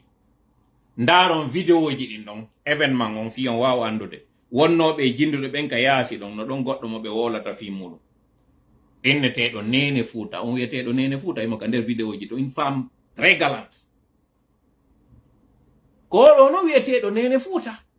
ko sabu oɗo nde ɓe ngure ɗo fof no woniri noon ko kanko woni ko walli ɓe fof kañum kadi ɓe immi ɓe ari leyɗe porto ko ɗo kañum kadi wona e faljinede sabu weldigal ngal o mari dingal e ɓeygu makko kanko Zagalo wala ite noon joni pose ɗi yewten noon fi makko kanko Zagalo par ce que mi wi on ko hoore boddidi mi faala en addande mi wi en mi waɗana en woni jurol ngol fi on yiw ko honno fuuta wona e jiiɓirede komɓe woni e jiiɓude fuuta ko honno kadi wona e waɗirede koko yewtuɗen ɗo ko fof ko munen e daɗɗande ɗo ko fi en aro e oɗo kanko wiyeteɗo ɗo nene fuuta o wiyeteɗo de nene fuuta taw ɗon hino weldi e ɓeygu makko kanko Uso Zagalo mo tawata on o yino ɗo mouvement de soutien ji wona ɗe waɗirede sa e laaka wona wiyede hande ko kankam janngo ko ɗum e ɗum mi andina en noon o événement waɗuɗo ɗo tellement ka ɓe huli fi événement o ɓay ɓe yi ko ɓe waɗano conférence ɓe yi ko eɓɓagon kañum kadi États-Unis ɗo ɓe suuɗitori événement o ɓe rewrire Ismaila Konde yimɓe ɓe yaltuno ɗo no yenna Ismaila Konde mi yiɗo vidéo ko waɗi si min nin hiɗon accitude teli kin ka tiide moɗon ka yeeso moɗon hiɗon yahande lojol ngol nokkugo nde ɗon wowla fi kañum Ismaila Konde ko pot de fleur ji joƴƴina ko tawata on fop on ndaaray ɗum ɗo weddito ɗon e ɗum ɗo nangon atakugol ɗum ɗo pendant so tan haray ɗe wondi e ganguji ɗin pendant so tan haray ɗo hiɗe wondi e ɗuma e honno e kono min nata ɗum ɗo e baaɗi ɗin yaafoɗon lan noon si minni ɗum ɗo nande ɓe ngure ɓe ɗo moni anniyade film komi faala wiide hiɗen andi ko ɗum wiyete wandu si ari naati e nder ngesa ma koyo bonnu ñaama ko ñaamata kon ko lutti kon hendo kañum kadi lanca bonna ɓe suuɗi noon événement on ha gasi ɓe trompi yimɓe go arnoɓe ka événement ɗon tawɓe ɓe andano ko ɗum woni ko eɓɓa par ce que woɓɓe yeyatama ko ambassade guinéen woni organise ude woɓɓe inna ko soutien hollugol ngol tun aw enen kadi États-Unis ɗo wondema enen kadi en añalan ɗon ko sifaniɓe waɗiri information ji de bouche à oreille ɓe jaɓali kamɓe yaltetude kamɓe wonɓe wadde organisation alors ko Zagalo woni ko waɗi o événement mais puisque o heɓino nilse makko ɗen o heɓino hersa makko kam France hiɓe yeyata kañum kadi wota ɓe waɗu événement hay goto ka étranger ɓe waɗi ko wiyete kon sondu maaro hiɗen andi sondu maaro sondu ko koɗo maaro kono ko geenal wulandu ɓaarorta ɓe ɓaarori ɓeɗo ɓe famini événement on wondema ko ressortissant ɓe guinéen ɓe tawata yimɓe ɓe watano yiide lien on ko ɗum waɗi simi holli e joɓɓude ndin kanko Jam Fatou ko hombo miññiti on non kadi miññiti hombo non ha hewtoy oto soko maɓɓe o tolajo maɓɓe wiyeteɗo ɗo e honno Adama Diallo no woniri noon ko ɗo woni ko udditani ɓe laawol ngol argol ngol leyɗe porto ko ɗo kañum kadi woni ko udditani ɓe dambugal ngal naatugol tawta ɓen sina ɗum kanko ɗo Jam Fatou ko militant jo IFDG non tellement engagé par ce que on nani morceau Lama Sidibé o morceau Lama Sidibé fewndo waɗa haɗi on tuma fi IFDG wowlaka haɗi IFDG ala fewndo morceau o yalti par ce que IFD bon hay IFDG no woduno na do IFDG sellu on haɗi on tuma woduno haɗi yanna pas année 2000 fewndo yaltuno ono hari Jam Fatou en e ɓe ngure maɓɓe nden on wiyeteɗo malaɗo hari si rewɓe ɓen ino lintede inneteɓe ɓen c'est les femmes battantes les femmes de fer les femmes fortes kala ko anduɗon kon sino lintede hari ko ɓeɗo on nani morceau goto on ka wiyata ton Madame Sano Dusu Konde iɗon andi mo fewndo ɗo ni e wiyeteɗo Mama Kaba ɓeɗo fof ko rewɓe inneteno ɓen hari ko rewɓe dariɓe nder États-Unis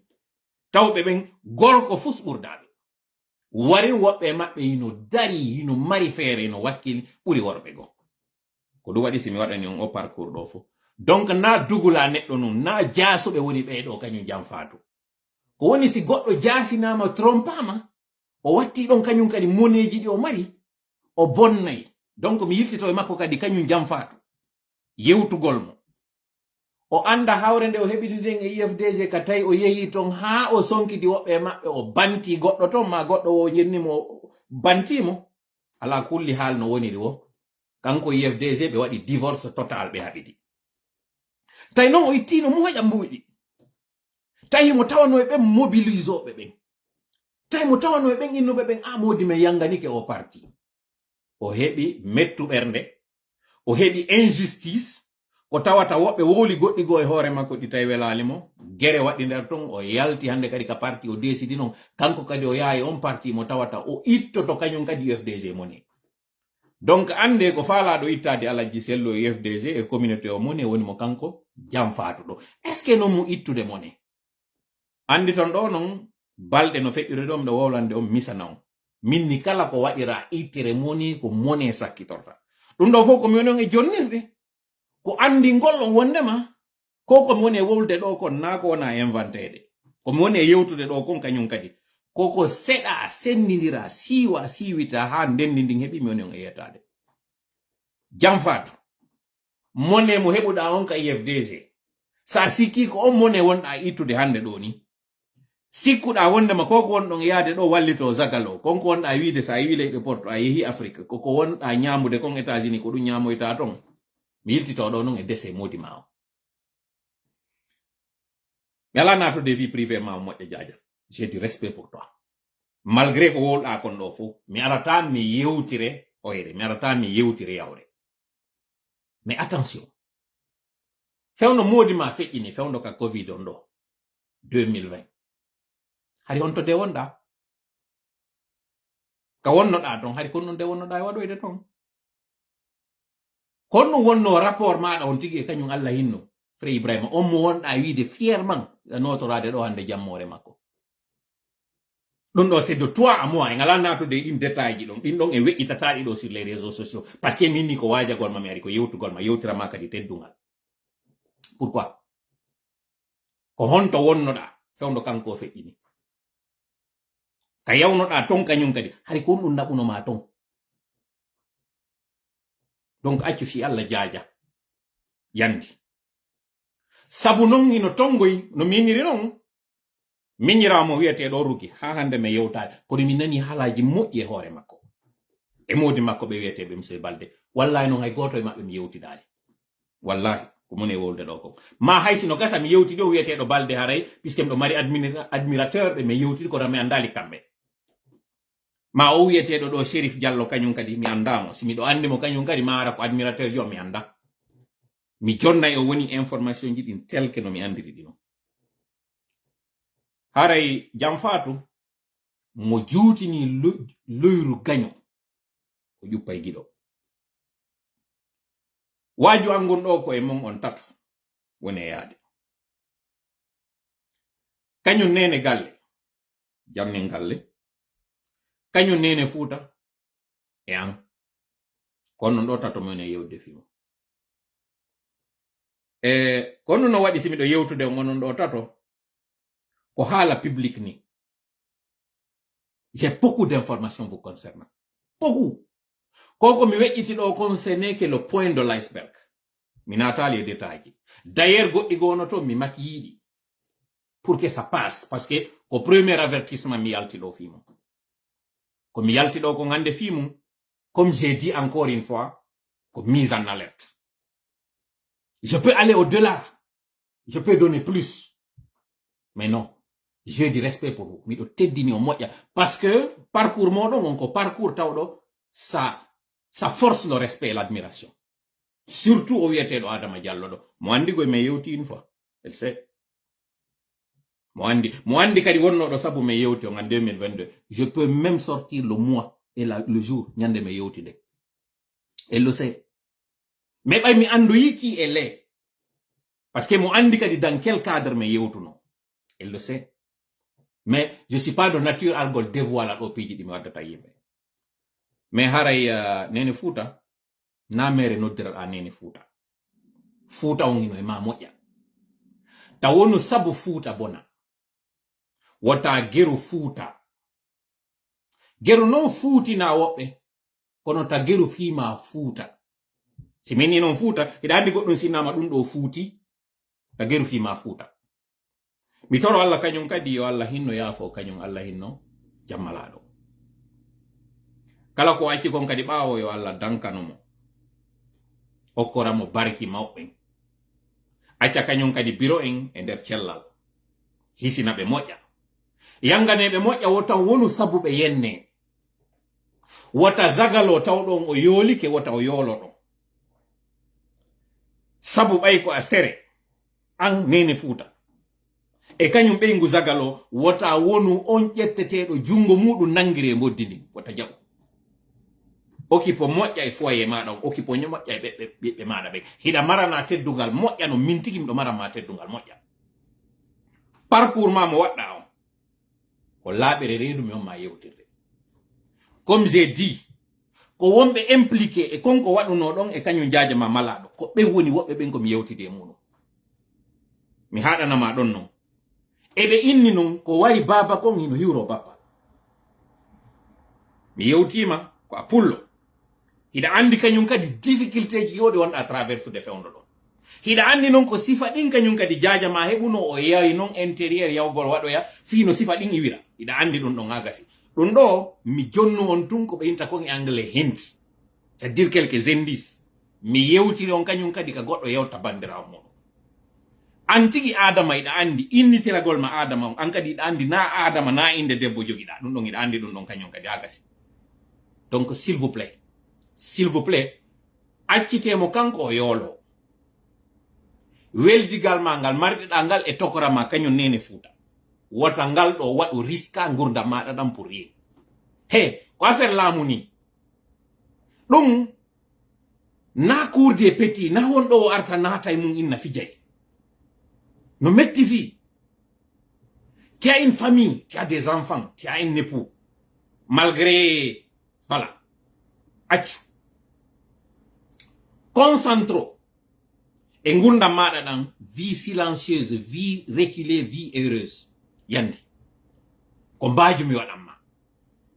si a nani ko mi yewti kon ko ɗum mi tori ko ɗum kadi mi faala ko ɗum waɗi si mi ƴetti tan an ɗo fof mi yewti on sikku mi yannali goto e moɗon ɗo alors que non y a plein d'indices ɗi mi wonno arde e muɗum ɗo mi yewtaɗi hara ko hoyreji mi waɗali mi yewtiri on hakkille mi yewtiri on kañum kadi needi pour l'instant needi ko bonɗo non needi han si yewtigo mi juuji barannike kono si mi ardiri doyi mi yewtiri doyi onon kadi nanire doyi retiro ɗon e ɗum ɗo dire wota on ƴoɗɗan on ƴooga wota hibbo wota ka feƴƴata feƴƴinoron andi ton non il y a pas longtemps que mardi feƴƴuɗo ɗo mbiɗo yewtude fi tanaji aroji lagine min ni wattani yila ko waɗata lagine on sina e jumare waɗiri o ko waɗirta koye suumaye sina e suumaye o ko fewndo hajju o yi ko feƴƴi kon ɗo juma ka garwatir ka abiji joyi woɓɓe no noddimi ɗo ɓay ɗum ɗo waɗi inni mi to ɗum ɗo mi alade jutinde janngo ka bayana yewto e fi ɗum ɗo haray jam faatu jam kajjatu jam wusay jarrugi e kañum jam malaɗo Allah hin mo yafode kanko joni e kañum an honno nene Fuuta watte yila moƴƴa non mi faalaka yon heɓu ko woni heɓude fewndo ɗo Ceerno Mamadou Fuuta no mawni on anda non Fuuta par ce que on janɗali Fuuta nene Fuuta yiɗa noddede Fuuta kono mi anda siɗa andi ko woni Fuuta tigi tigi wota on aru soppon mbawa'aka mi torike on ko hakkil non mi woni on e yewtude goyi si on andala moƴƴa yiltite vidéo ji andi moƴƴa Ceerno Mamadou fewndo yawno inno kañum e inde Fuuta o yeehi o yiidoyi e inde lanɗon o yiidoyi e mawɓe Fuuta o inni on tuma ko honto de ko mawɓe ɓe honto ɓen ko honno ko ɓe kula ka ko mawɓe Kubiya voilà mawɓe Kubiya o inni o kanko Kubiya fof tawti ko Kubiya de ka ko honto de mum en tout cas Fuuta ton koɗoji ka ko Madina ñamnu en tout cas koɗo go Fuuta ton warno inni woɓe waɗoyi sadakaji ton fiɓen mi yewtido e mawɓe ko ɓen inni sadakaji waɗama Fuuta kono wota goto yenno mawɓe Fuuta ɓen de par ce que andaka ɗin sadakaji ko honɗum ɗi waɗira ko honɗum tora senirde noon anda financi ko tawata ko contre maɓɓe ɓe financi goy awa ɗo kadi janngo miɗo mari information mo jonnata en par rapport e lendi o gibi e lendi ko mawɓe yeetilan kañum kadi ɗon andi noon ko onno wadde kon ka sad même si mi ari mi yeddi ɗo kami wiwno wonde ma goddum foddo to gibi mois de décembre gibi le premier dum don mi arno do minni mi ari mi labbini hore angam minni mi anda fesfimu minni mi wi goddum no waday ko no mi anda fimu dum do fo onon de be ngure do ko menon e yewtirde. Faites beaucoup attention. Faites beaucoup attention. So wattanali la filloyte do hande le 4 janvier 2025 to la ari jodi ke do yetti combien de temps 1h05 ko yewti on mono kono no wadi simi wadi dum do fo ha hande alla lettali o imminali tawne laabe ha hande o imminali lette de tawata nelaado hikkaaki yeso taw yeti jama ha hande alla wadali dum c'est-à-dire na o toñata o immina taw yaho yewta wonde hay o immina immo yo ar dolnina nde yewtere makko wonde o immina avertissement o holla be o gijja be o inna be hino ko avertissement on tun fi o yiltito o tuma non dido taki non échoui be yali so addoya non hande kadi non ko inete ko lettere aw mi andiraka min kadi argol tugi moyana e goddo yida hay si wadi mi profita non ka occasion do mi yafino e jangolo journalisme kono mi yafinorto e makko na parce que ko mi wowli kon ko fenade mi yewtidi e musiddo makko jonnodo lan qualité ji makko di o mari kanyum jangolo journalisme on gasa on CV entrevue makko mo wadi di e wuya sanda e journalisme go kanyum kadi puisque non kanko mi do andi ko wadno kon kanyum kadi fawno ka changement de constitution synergie de radio mo be wadno e position mo ƴettuno en tant que ontuma journaliste wiwno don kanko mo souteni padre ko dum do wadi simi révoltani mo kono mi yewtidi e goddo yeti do lan qualité ji di o mari i tawata sabu din qualité ji don je retire ko minni ko mi ata kany mais so bentien wondema si tawi o wawata fankude wata wodu so wata fankude wata wodu kanko non andi ko no subato si tawi tun o wata fankude so wata dénoncer je vais dire wata wodu Frère Jangolo, vous êtes un confrère mais un aîné avant tout vous êtes un doyen. J'ai des informations vous concernant. Voilà pourquoi je profite de cette antenne pour vous présenter des excuses par rapport aux écarts de langage que j'ai eu à tenir la dernière fois à votre rencontre. Pourquoi je les retire? C'est pas parce que ce que vous avez fait n'est pas condamnable, c'est reste toujours condamnable. Je maintiens. Vous et le doyen Yassine, vous n'avez pas fait ce qu'on attendait de vous.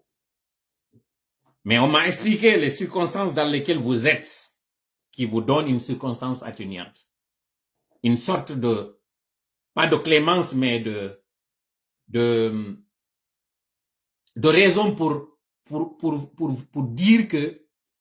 on peut fermer les yeux sur ce que vous êtes en train de faire. Mais de grâce, si vous ne pouvez pas vous abstenir, ne parlez pas. Si vous devez parler, dites la vérité. Dites ce qu'on attend d'un cadre, d'un intellectuel. Mais n'acceptez pas d'être ce haut-parleur pour l'injustice. Pour moi, cela est inconcevable. Okay. Je vais régler lui son cas. Voilà. Parce qu'il y en a qui continuent ici de dire qu'ils n'entendent pas, alors que les autres sont en train de m'entendre. Ne vous préoccupez pas de ces personnes. C'est des gens qui cherchent l'attention. Voilà. Maintenant,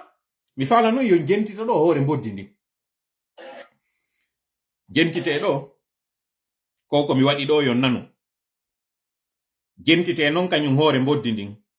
Kanko zagalo do wondo e trompude on. Gentito den do yewtere do wadi si arano non e mboddi go kanyum kadi.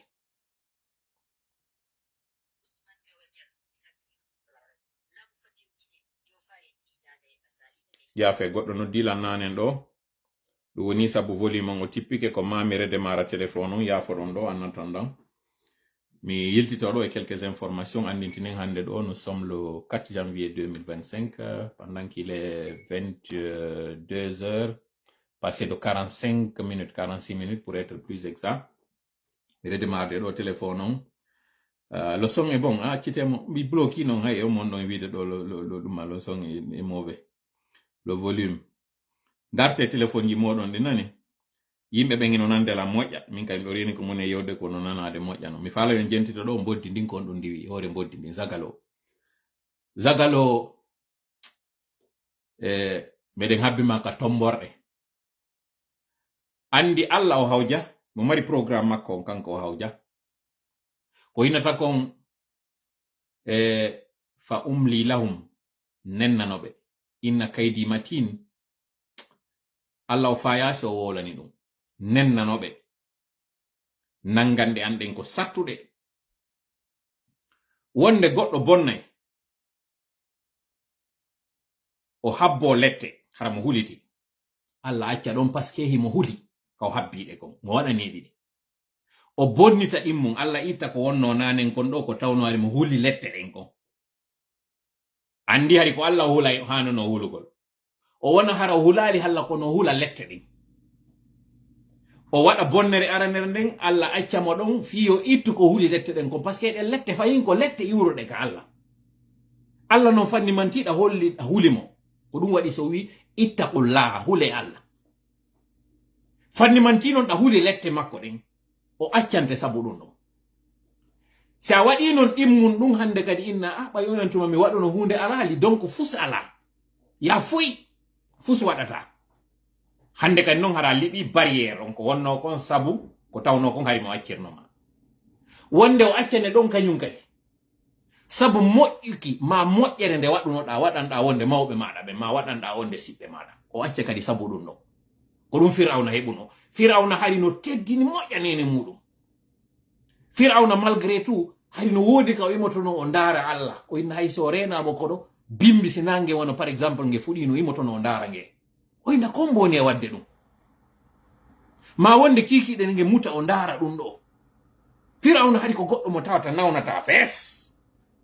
seldiri wa bankirga ɗum ɗo noon fof ila fali Allah ittira ɗiɗo doy ha o immoyi noon o woloyi ka haala ka woliɗa ana rabbukumul a'la ko mi woni iɗo mari Allah mi jaɓani on iɗo mari Allah kono ko mi woni Allah mo ɓurɗo e towde on kono tuma noon hande kadi barriére ji ɗin fop ko wonno waɗude kon ko Allah accirnomo sabu nene makko kon ko yanganino nene makko kon hande kadi noon ko inete kon kaari ko yanganino nene mum kon hande kadi ɓeyna domi adi na ɗum ɓe wiyata ɓeyna domi adi na pullo fuuta na mere wowliri kan haala awa nden ñande noon kon ko waɗno ɗon hande kadi tawi domi adi aw ɓe wonɓe wadde ko woni wadde ɗo kon ɓe sikka langal ngal ala arde ce n'est qu'une question de temps jentitemo ɗo noon kanko Zagalo entrevue mo waɗi ɗi kañum RFI fulfulde hara jentite ɗo Ousmane Gawal Diallo mi salmini on laamu faddiru Guinée jofare nde hitande salide nde hitande feƴƴude hanki joni noon yewte en ko honde tuma ngu laamu faddiru dartoto mbele suɓugoji wawa waddede hitande hikka hitande ujunaji ɗiɗi e nogaye joyi est ce que ko élection suɓodirgol ngol ede ko ɗon probléme lagine o d'accord ko pottal andugol ko honɗum men farana leydi amen leydi ko ɓuttu e pewal fiyo polgal heɓu ka sora on nani o probléme lagine on ko probléme pottal nde yewtere makko ɗo mo andira fenade kono nde ɗo wallahi o woli gonga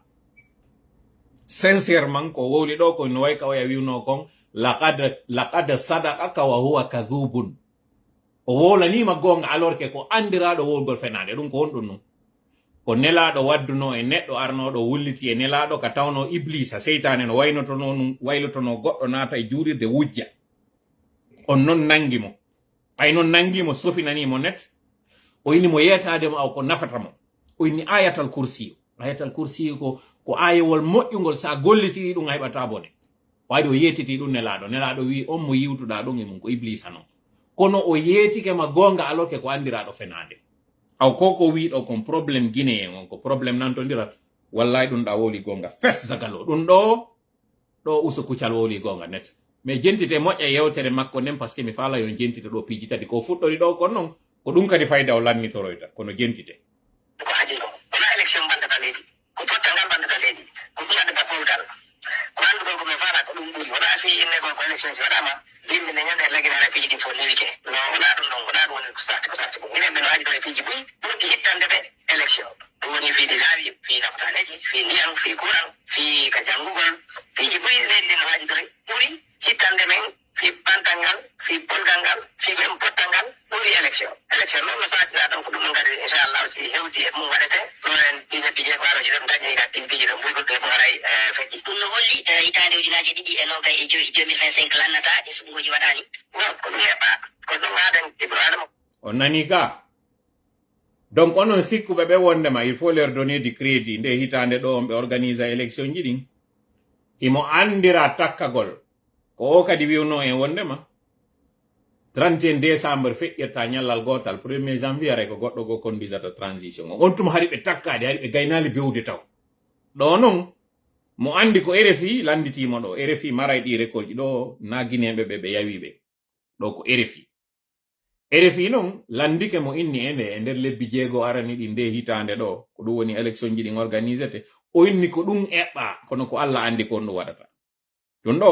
ko onon sikkuɓe ɓen wondema on wawa ɓe jonnude crédit ɓe tawata ɗo mi aroya joni e audio moddigo kañum kadi ñirtoto wiigo kañum kadi kon ɗon sakkitorten huuɓine yewtere nden jentite ɗo ko woli kon ko piiji tati mi faala yaltintinde ko woli ɗo ko ɗimmo on ni wawi ko heɓɓugol saato latingol ngol ko jogiraɗo woni kono noon waɗay ko ɗum ɗon woni anniye ɗen ko ɗum ɗon kadi heɓɓa ko ɗin disposition jona ƴettede ko ɓeydi ɗon koko fati e tawegol général Mamadi Doumbouya e ɗin suɓugoji eɗen wote lundiɓe laamu hewɓe no holli o hanaka tawede saabu ko ɗum o foɗuno kono yiyama onon tigi on heeɗama on haali ko guinenajo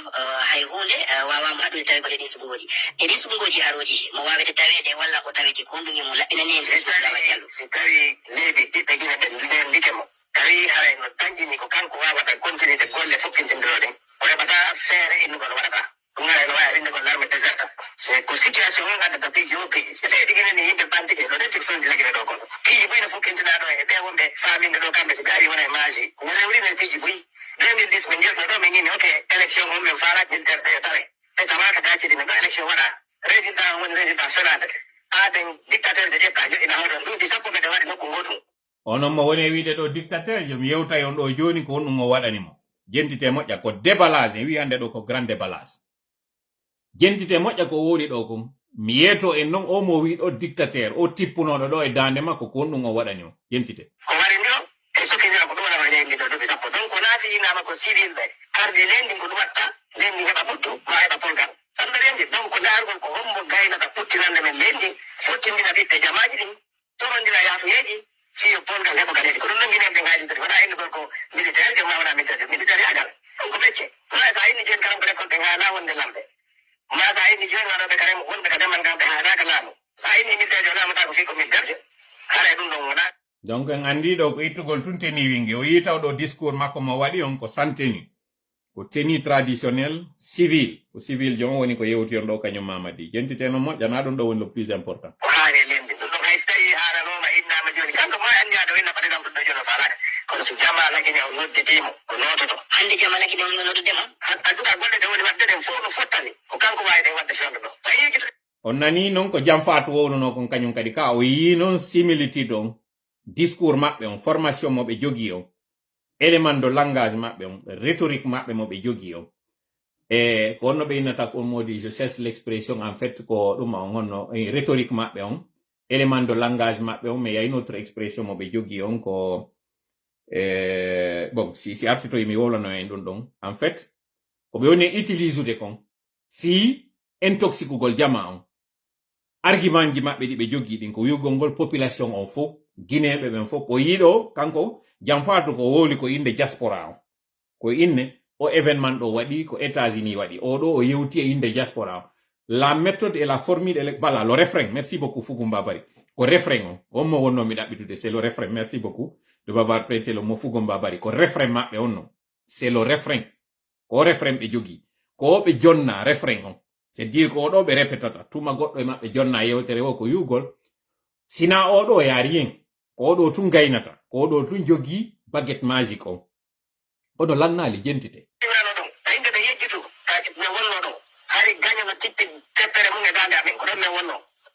awa o nani wari gañoy no tippi teppere mum e dande makko he modi kono ko a dugula sincèrement grand ko a dugula sincèrement hakkunde ma e Allah ida wawi yaltude wondira mi defima ɗum ɗo kañum kadi minino ma a yaltu waɗa afan super mon temps avec toi yaltu wondira veloru ndu jogina vélo ndu pédalaynoɗa ɗum ka wonnoɗa ka prison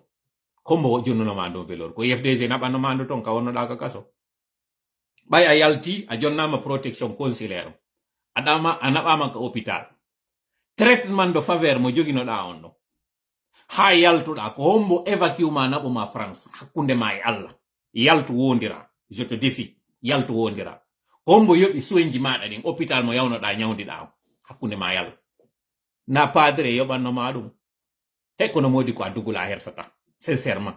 ko wonɗa wiide ɗo dictateur je tippunoɗo e dande ma alors que non ko an tippi e dande ɗimmoɓe maɗa ɓe Ablaye Ba fewno kañum wonno ka kaso maire Ablaye Ba e kañum wonno e monsieur Chérif Ba président no en vice président fewno kamɓe ɓe wonno soñjade an hiɗa andi ñamete jari no immade adda e jonneɗa hiɗa andi ɗum guinéen ɓe wonno ɓen à l'étranger mbuɗiɗi ɓe cotise no ɓe naɓanama ka orange muniwal ma faggande nde waɗanaɗa nde ɗum ɗo fof ala wolde fimuɗum kono sincèrement hiɗa hersi hoore maɗa e saha ɓiɓɓe maɗa ɓen anduɓe ɓen fuuɓay a yehi a hewti veste ji ɗi yawnoɗa sodoyɗa ɗin pari kombo sodannoma ɗin hakkunde ma yalla soyji maɗa ɗin yaltu tum defiya mi defiyima yaltu fennalam hakkunde ma yalla yalta wowla omo wonɗa wiide ɗo dictateur jo omo wonɗa wiide ɗon tippunoɗo e dande maɗa kono sincèrement grand fuyantenira fewu sincèrement min miɗo hersi mais justement ndaaru ko awoni noon tuninde wanno woni faala tuninde gawal alors que noon andi tigi tigi na hayno a gawal hiɗa andi ka tigi tigi na gawal woni ka moɗon hiɗa andi ɗum ɗon e ngala natude joni noon hino ɓeɓe gawal arɓe kañum kadi hino teddina mamum ɗon ko ɓeɗo kañum kadi wonɗa manipule ɗa andi ɓeygu ma tigi tigi tawtama koko wonɗa e wadde mais tu as mis la pression sur elle hiɗa andi palmarès ma mo joguiɗa casserole ji ma ɗi wonɗa trainude ɗi koye ɓiɓɓe maɗa ɓen hiɗa andi maintenant ɗum ɗo noon woɓɓe go sikka joni ko Alpha Bakar joni mo ɗi information ji wallahi min Alpha Bakar mi wayru yewtude sewndo wanno feƴƴi ka paasi on tuma min Alpha Bakar mi wayru yewtude miñam makko wallahi nawo joni mi kadi information ji fof on ɗaɓɓiray hunde o wawata heɓude komi waɗi tun komi yettoma fais beaucoup attention wattu yiɗa si a wattanayi la musidɗo sattirde kono lannali jentitoɗe landal ko ino woodi koko fati ɓe lundiɓe ngulamo mon innen ɗum opposition e francire ɓe mbi holliɓe yaada e jokkitagol o transition jokkitagol ngulamo fadde jokka e nde hitande arore ɓe holliɓe waɗa e seppuji ɗe balɗe aroje mbele ɗum aldana e kulol e ndi leydi Guinée voilà kono ɗo wonno dernier élément on nani wo hunde ɓe wula woɓe wula grand ɗo kañum kadi wowlu gonga o si c'est vrai a hula cette partie-là, je vais la faire en français. Mamadi, ton porte-parole vient de déclarer que vous n'avez peur de rien. Absolument rien. Si c'est vrai que vous n'avez pas peur de la mobilisation,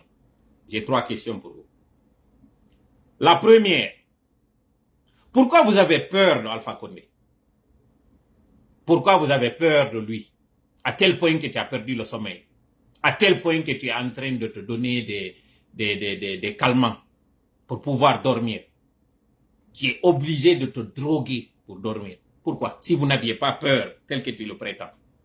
Pourquoi tu t'es bunkérisé? Pourquoi la présidence est devenue comme une forteresse? Pourquoi tous ces labyrinthes pour accéder au palais? Pourquoi? Pourquoi la vidéo que tu as faite là, tu l'as faite dans une île? Pour ceux qui n'ont pas bien porté attention, regardez le bruit de la mer, le vent. Cette adresse à la nation qui est faite. Écoutez bien le fond sonore. Écoutez bien l'arrière sonore. Vous allez sentir le vent souffler. Pourquoi cette vidéo-là? Tu as dû aller dans une île où tu t'es bunkérisé encore. Pourquoi tu as tellement peur de ce vieillard? Alors ces vidéos viennent, hein? Seulement une déclaration, la simple déclaration qu'il avait faite. Si c'est vrai, comme tu dis, tu n'as pas peur. Pourquoi aujourd'hui tu t'es bunkérisé? Pourquoi aujourd'hui tu t'es mis dans une forteresse? Si c'est vrai que vous n'avez pas peur. Ça, c'est la première question. La deuxième question, si c'est vrai, comme il a dit, que vous n'avez pas peur des marches, les gens peuvent venir et marcher. Pourquoi vous avez interdit les manifestations depuis 2022? Plus de 2 ans depuis que vous avez interdit les manifestations. Si c'est vrai que vous n'avez pas peur, comme vous dites, que vous êtes populaire, pourquoi vous avez interdit toute manifestation sur la voie publique? Si c'est vrai que vous êtes populaire, si c'est vrai que vous avez la solution magique, si c'est vrai que vous n'avez peur de personne, tu dis que ta main ne tremblera pas. Pourquoi vous ne permettez pas à ce que les gens montrent que eux aussi, ils sont contre vous? Ça, c'est la deuxième question. Et la dernière, si c'est vrai que vous n'avez pas peur de personne, pourquoi avoir retardé ton annonce de candidature? Pourquoi? Pourquoi jusqu'à présent tu es obligé de passer par des stratagèmes, par des personnes? Pourquoi tu es toujours tapis dans l'ombre? Pourquoi tu n'as pas le courage, le kilo, de dire au peuple de Guinée ce que tu as comme projet? Pourquoi? Tu n'es qu'un trouillard. Vous n'êtes que des fanfarons, vous n'êtes que des poltrons. Vous êtes rien. Je vous mets au défi, si c'est vrai que vous avez la confiance en vous, vous avez l'audace. Permettez à ce que les gens marchent. Permettez à ce que les gens manifestent. Même si ce n'est pas ce que nous avons demandé. Mettez de côté. Mets alors à la disposition de ton armée les moyens. Et là, je vais profiter pour faire une pause, une parenthèse. Je vais l'ouvrir. Pour la journée du lundi, nous avons demandé à ce qu'il y ait ville morte. Par contre, nous avons appris que le CNRD compte infiltrer la ville pour faire des dégâts. Comme ce qu'ils ont fait à Madina. Aller incendier, comme ce qu'ils ont fait au niveau du dépôt de carburant, comme ils sont en train de faire aujourd'hui pour terroriser la population. Nous avons appris qu'ils comptent ce jour-là s'attaquer à des taximotards, s'attaquer à des taximètres, s'attaquer à des boutiquiers et dire que ce sont les opposants qui ont fait ça. Ça, nous l'avons compris. Pour maintenant pallier à tout ça, pour ne pas qu'il y ait ces dégâts, pourquoi vous ne permettez pas à ce que les gens, en bonne et due forme, obtiennent une autorisation de manifester, même si vous limitez l'itinéraire, vous dites à partir de tel endroit, comme c'est ce que la règle, c'est ça la loi, c'est ce que la règle veut. On fait ce qu'on appelle lettre d'information. Vous faites vous aussi acte de la réception de l'arrêt. Vous leur dites l'itinéraire, si c'est permis, si c'est accepté, vous envoyez les forces de sécurité pour encadrer. Si vous pensez qu'il y a un risque, dans ce cas, vous délocalisez l'endroit, vous dites à tel endroit, et vous dites de telle heure à telle heure. Pourquoi vous ne faites pas une telle chose? Si c'est vrai, comme vous dites, vous êtes sûr de vous, vous êtes démocrate, vous êtes républicain, vous n'avez rien à vous reprocher. Comme votre porte-parole vient de dire sur cette chaîne RFI pour là, pourquoi, si c'est vrai, vous n'avez peur de rien et vous avez le soutien de la population, pourquoi vous ne permettez pas à ce que les gens sortent pour montrer eux aussi leur position? Mais en réalité, vous n'êtes que des menteurs. Vous n'êtes que des poltrons. Vous êtes zéro. Vous avez peur. C'est ça la vérité. Quand quelqu'un dit je n'ai pas peur, c'est qu'il a déjà peur. Sinon, la question est simple.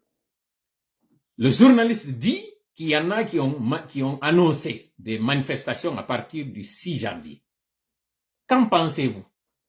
Vous dites que c'est OK ou c'est pas OK? Mais il n'a pas dit si vous avez peur de ça. Pourquoi parler de peur? C'est parce que la peur vous hante, c'est tout. Voilà, maintenant on va continuer.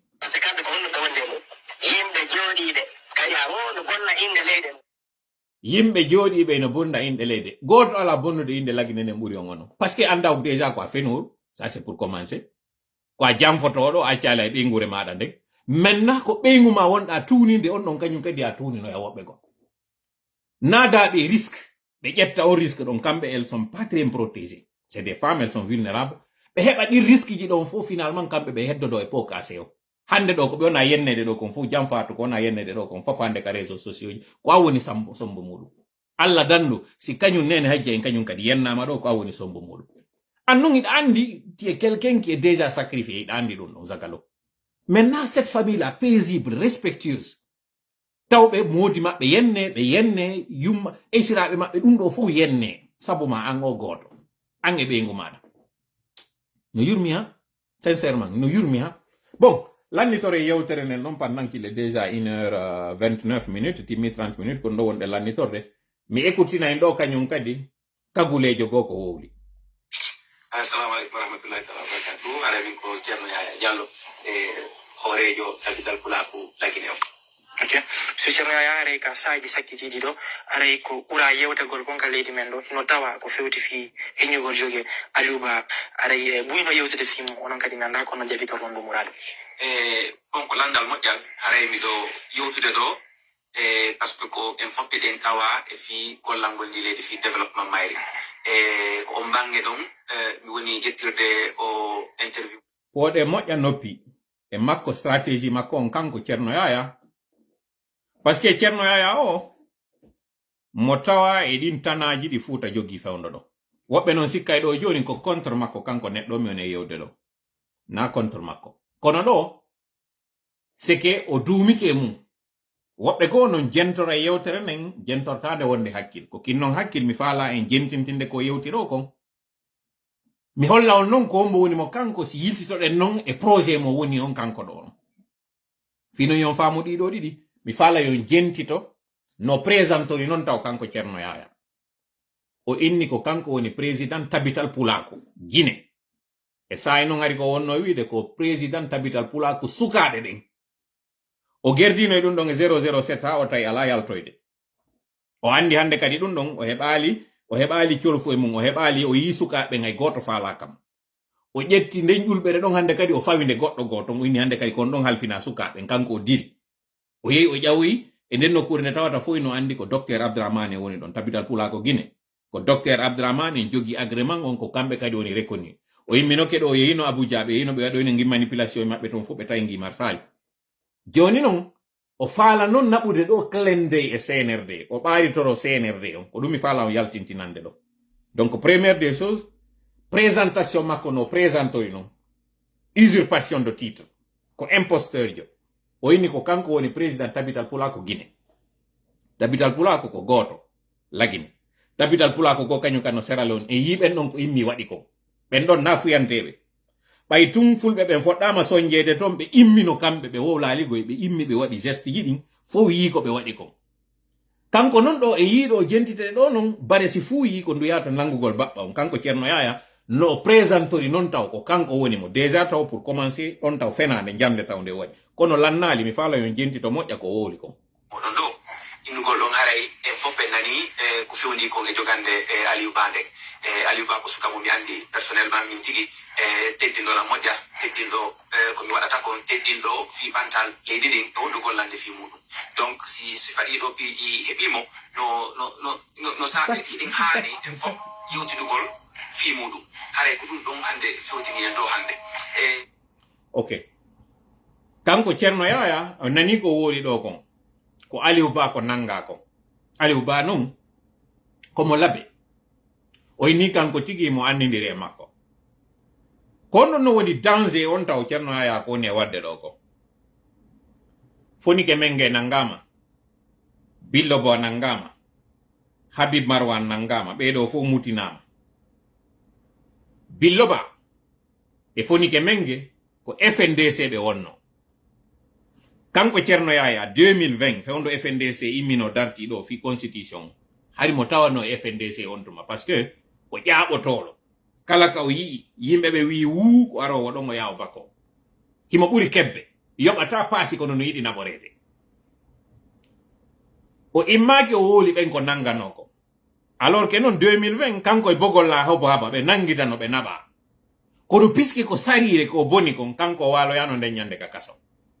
o yeeti enquêteur ɓen kanko ko top kanko fuu so waɗa o invoki ɗon ko fonctionnaire jo international ko ni e ni o noddi ambassade on ɗa o noddi ɓeɗo ala ko porparannaki nden ñande jemma ɗo ɓe tawi oɗo si ɓe soki o mayireɓe ton naɓan sokoyangere ɓe guri anɗo kala ko wiɗo ɓe waɗa yaccede on ɗo ɓanɗola yadde ɗo ɗi komi pemon maji naɓe aɗo sokoya ɗiɗo wolno on tuma wolli on maji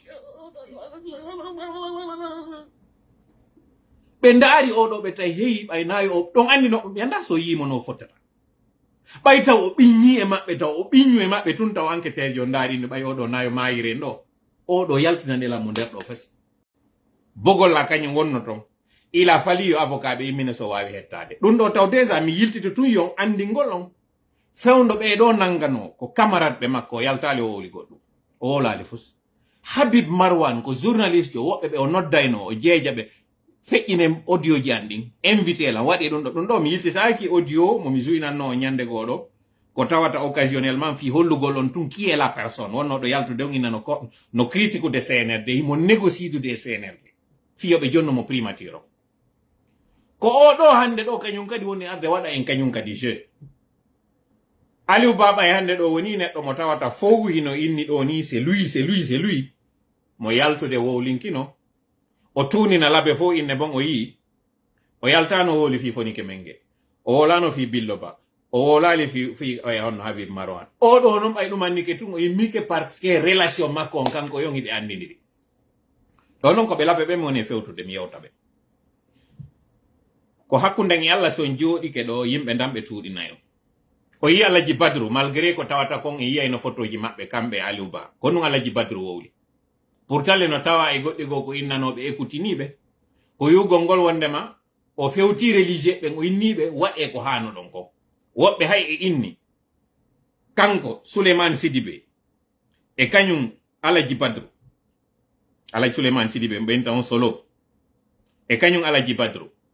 hino tawa ɓen influence uɓe fiyo kanko Aliou Ba yo nangue nde yewtudo e maɓɓe o waajiɓe ka gundo o inni yeete lamɗon siɗo weldide makko yeetemo yo accu ko woni e wadde ɗo ɓe sali ko ɓeeɗo inni a o yino joni mo attaqude men en public waɗi ha si o nanga ko moni en fewtirde ɓe laɓe ɓe mi yewtaɓe ɗum ɗo kendare wotere tunintamayo nane mi yewtiɓe mamumɓe mi yewtiɓe gawal ɓe mi fewta kañum kadi ɓe laɓe ɓe wotta on jaɓu wowɓe wa kañum Ceerno Yaya tunina hoɗo laɓe ngon fo kanko a wowlay ɗo tun o inna ko tara ko jonfo ko ni e ni ko ɗum ɗo e ɗum ɗo c'est un faux c'est un imposteur o yalti o yewti wotuma o andi o huuli goɗɗum o falama utilise de situation hande ɗo Aliou Ba woni l'aspect kala ƴettuɗo waɗi hayre toon ɓiiɗi fiɗay ko ɗum woni e wadde ɗo sinon ka o yaltano o woli fi ɓeeɗa kon o acci ɗo Aliou Ba hande ɗo Aliou Ba woni une question nationale voire même internationale yaltugol wawla ɗum ɗo c'est hypocrite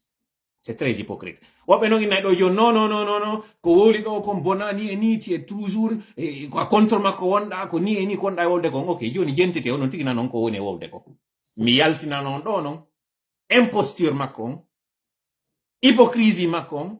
e malhonnêteté intellectuelle mo woni ɗon yaafo ɗollan noon na kanko mi yaafinota parce que mo andi taw déjà no wodi gus emi yaltinal ɗo e hoore makko parce que par respect pour sa femme et ses enfants e woɓɓe goɓe tawata ɓe woni sabu men andidiri parce que min ar mi andanomo kanko mo andi wonɗo on sabu men andidiri fewndo ka wonno e poɗodirde e kañum monsieur Beya Bogi fi heɓugol jullere nden kami yaltonoɗom sabu teddugal on mo andi mogo e wonɗo mi wolata ɗo fi makko mo andi no wonɗo sabu on ɗon no ton goɗɗi goɗɗi mi desidi mi wolata e hoore makko kono jentite ɗo no woni e formulirde yewtere makko nde yiyon noon neɗɗo joge makko ɗen no satti no satti meɗen en fof ɓayru sago meɗen si goɗɗo no jokki goɗɗum fi ɓantal leydi meɗen ndin fof haray ko duwaɗo tambitede wallite fewne e ɓayru kadi noon kadi leydi meɗen ndin fewnɗo no fewndi e ko inneten transition e ko wonde innude refondation ko firkum on nani première fois mo wolde fi refondation on ka reteneɗo o wolay ɗi nayyi ko arano on ni jentite mo refondation le diable se trouve dans les détails ko détail go mi woni e yaltinande ɗo fiyo yiw andon ko honɗum o yalti ɗo tigi tigi yon noon andon est ce que ko o yaltiri ko fattanagol mo kanko Aliou Ba ka ko argol waɗa marchandise makko yeeyamo comme il a ses habitudes jentite moƴƴa intingol ɓiiji ɗin fii yo en fof ɓe waw yiitade e muɗum haray ɗen weltori leydi meɗen ndi ko ɗum ɗon fewndiden fewndo ɗo haray ko immorde ɗin ɓiiji ɗum fof tawde ko wakkilaniɗo leydi ndi tawde ko faalaɗo e leydi ndi banto tawde koye développement wonde tawde hiɗen e transition hiɗen mari laamiɓe ƴettituɓe laamu ngun fii ɓayru hay piiji ɗin ala yarde no haaniri noon ɓe faala wadde refondation haray deuxième fois konte min ni ko nayi o wi deuxième fois refondation ɗum ɗo waɗiri ni haray no maapini en fii saria on no maapini en fii ka goonga on no ñiibira ka nder leydi meɗen haray ko fii ɗum ɗon hannde min tigi mi woni fewtude e moɗon ɗo fiye yewta haray wiyama emo fewtini lanɗon konngudi muusudi no gasa haray eɗo wattande yiila no kumbitede woni yaare no onon gonno yeron ɗum murali miɗo ndaarude seeɗa ɗo e ɗo kono ɓayru mi wawata ñaawude tawde kadi hande rôle an on komi woni gollude kongo fii leydi lagine ndin fof komi faala ko plutôt ko fewtugol e sariyaw fewtugol e laamiɓe ɓe toro ok waɗen ɗo pause njam jentite moƴƴa ko moni e wolde ɗo kon par ce que révolution on ko hakkundeji men taw o yi jusqu'ici mi ata kaali goɗɗo mo leñol go ko wonɓe ɓen e meɗen ɓe inni wosi ko yo ilu ko ma dewa taw mi faala taw ka dewi ɗo kaka dewi ɗo taw mi faala en laɓɓi moƴƴa Ceerno Yaya adori taw présentagol o inni ko kanko woni président tabital pulako Guinée go anditen noon ko ni kañum kadi Alaji Alseni wirno kamɓe woni président coordination fulɓe haali pulal Guinée même chose e yika yaltoy ɗon e hoore maɓɓe ɗo oɗo kañum kadi no yewtude noon joni fi coordination go c'est à dire si innama Fuuta ko sengo almamiɓe ɓen ko ɗum woni khalifa o e kañum wonɓe ɓen takko khalifa o ɗum ɗon iɗen andi ko hombo woni piorre kañum CNRD nde nder ton innama hande kadi coordination on e yi ko Alaji Alseni waɗa ɗo ko ɓe yimmi ɓe naɓama ɗo hay soirée e yi ɗum ɗon fo ala kan wowlano ɗum ɗon ɓen kadi jaɓani joni noon tabital pulako on kañum kadi no haton jina parce que tabital pulako on kañum ina lagine ton kañum ko international ko hen fo tabital pulako woni joni noon ko yo yalto fewta CNRD ko min woni awa haray on mo tawata hino ɗo sengo ɗon on joni no min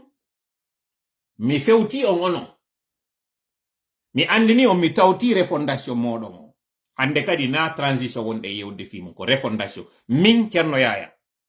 e kala ɓemɓe mi ardi son jaɓila wondema min ko mi woni mo reconnaisse ɗon o min miɗo reconnaisse wondema o fuɗɗike refondation ma o hande kan na transition wonɗon en deuxièmement min komi leader de parti politique ɗum o wowlali ɗum nder ɗo kono mo mari parti politique makko et d'après nos informations parti makko no tawa kañum kadi ɗi waɗaɗi en observation si tawi ɗi waɗaka en suspension immoɓe am ɓen ka politique mes confrères mes camarades mes compères min mi tawaka e maɓɓe tawɓe ɓen kamɓe ɓe inni ɓe reconnaissa on hande kadi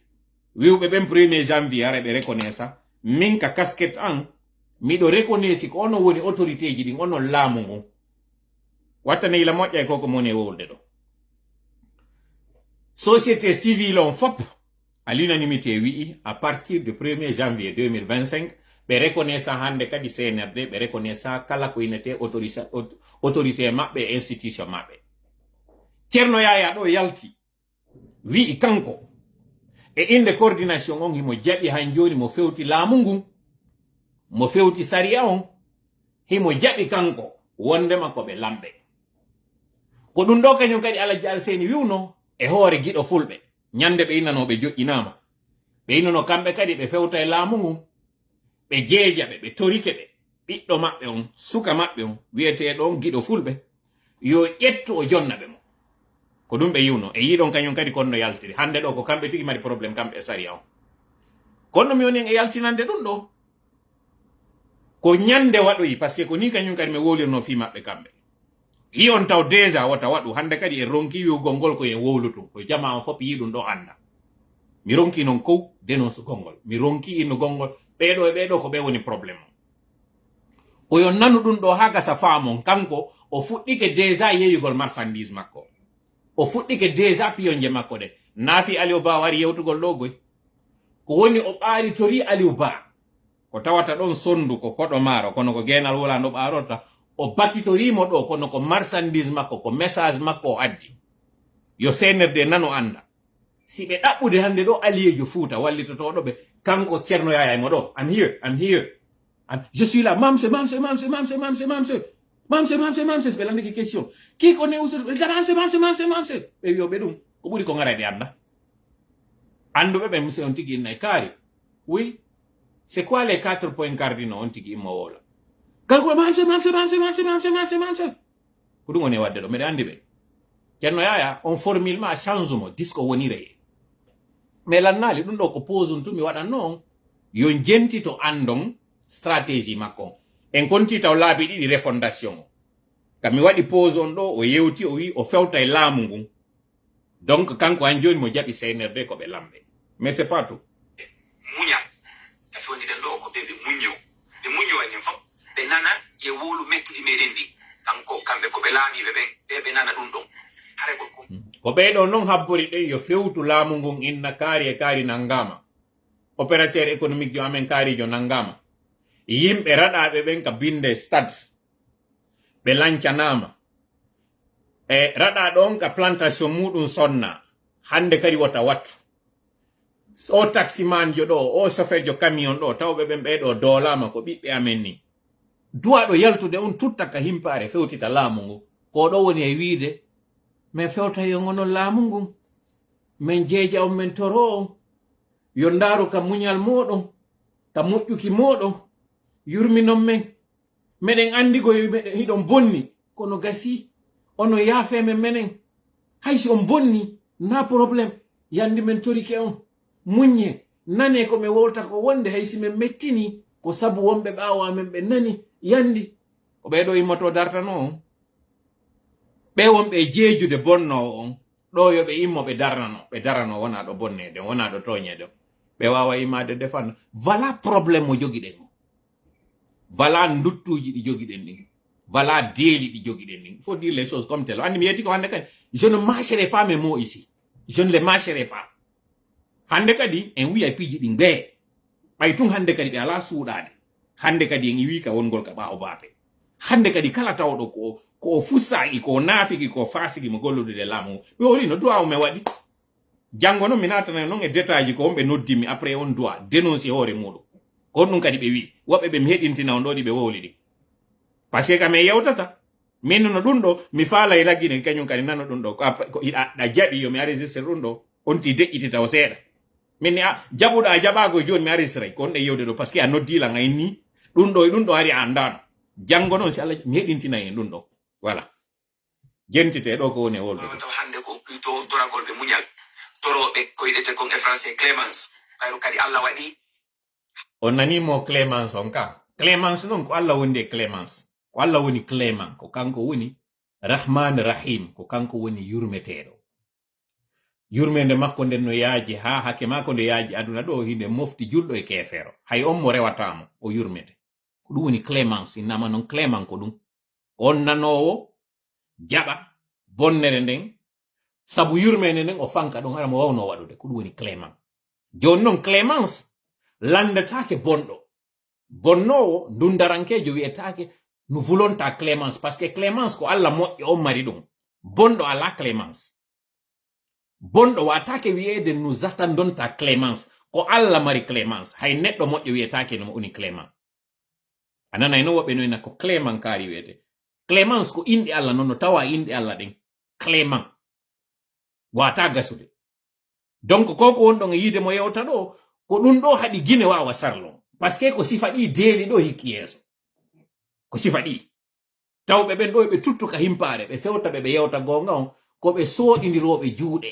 soɗidiroɓe clémence on yandi min torike on hande parti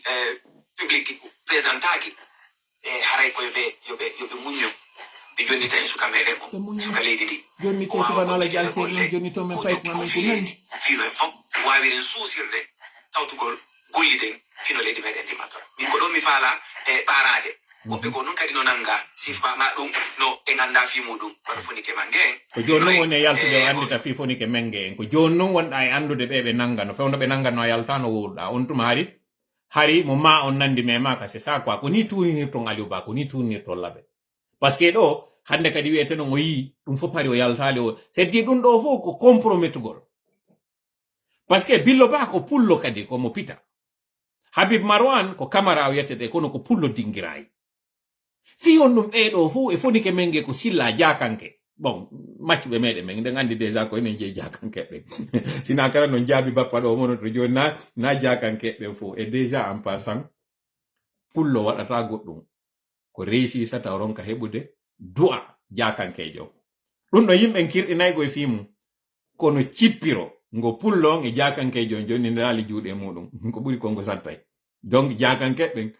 bien que innay ko ɓe jangana kuɓe men kono ko ɓe karmokoɓe men kañum kadi moƴƴano donc fonike menge ko jakankejo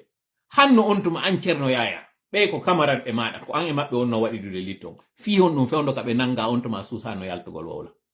fi on ɗum hande ɗo ɓay tun joni a wi an tigi a reconnaissy wondema Aliou Ba ko ono mais en réalité na hay Aliou Ba yaltuɗa ɗo defannugol bon bref journaliste Habib Marwan ɓen ɗum fof ko ɓe mi andidiri kadi moƴƴaɓe mi wowodiri gollanɓe leydi ndin fi hande yo démocratie naatuka meɗen ma ɗum journaliste ɓen ko ɓen holorɗen fi kumpite meɗen ɗen donc si ɓen ɗum fof no nanga haray no mabina e ngenen acteur ɓe fi yo ɓuttu heɓo ka leydi ndin fi yo développement heɓo ka leydi meɗen ko ɓurɗen faalede hande ko ta crise heɓo ka meɗen ɗi sifa ɗum ɗo ñawande o suka Aliou e ma ɗum jogegol makko ko juuti no wawi naadude leydi ndin e ko en faalaka fewndo kadi fondation ɗo haray ko ɗum ɗon toriɗen Allah ko e toriɗen kadi laamiɓe ɓe toriɗen justice on nani laamiɓe ɓe kanko han joni mo jaɓi senerde no laami fof ko ɗum fewtete haray ɗen gooli ɗen goolori min haray ko ɗum ɗon mi faala ɓeydude e on bange ɗo nde anndi e nder haaniji bano adama ɗin no ton ko wiyete liberté d' expression e mana yewtugol miijo mum e faale mum haɗa no rewi e saria no mun haqqi woni yarde ni taw si ɗum alaka fawnede ka leydi men ɗo si tawi kala woluɗo ko yo jogue donc haqiqa be saria on e laamu ngun garanti sana en on liberté ɗo mi sikki tun laamiɓe ɓen en fof ɓiɗen anndi ɓay ɓe ƴettiɓe ni liberté de l' expression liberté on ko justice o woni kusol maɓɓe o enen en jogitiɓe hoore kan konngol ɗon kono si mi wawata wolude komi miiji kon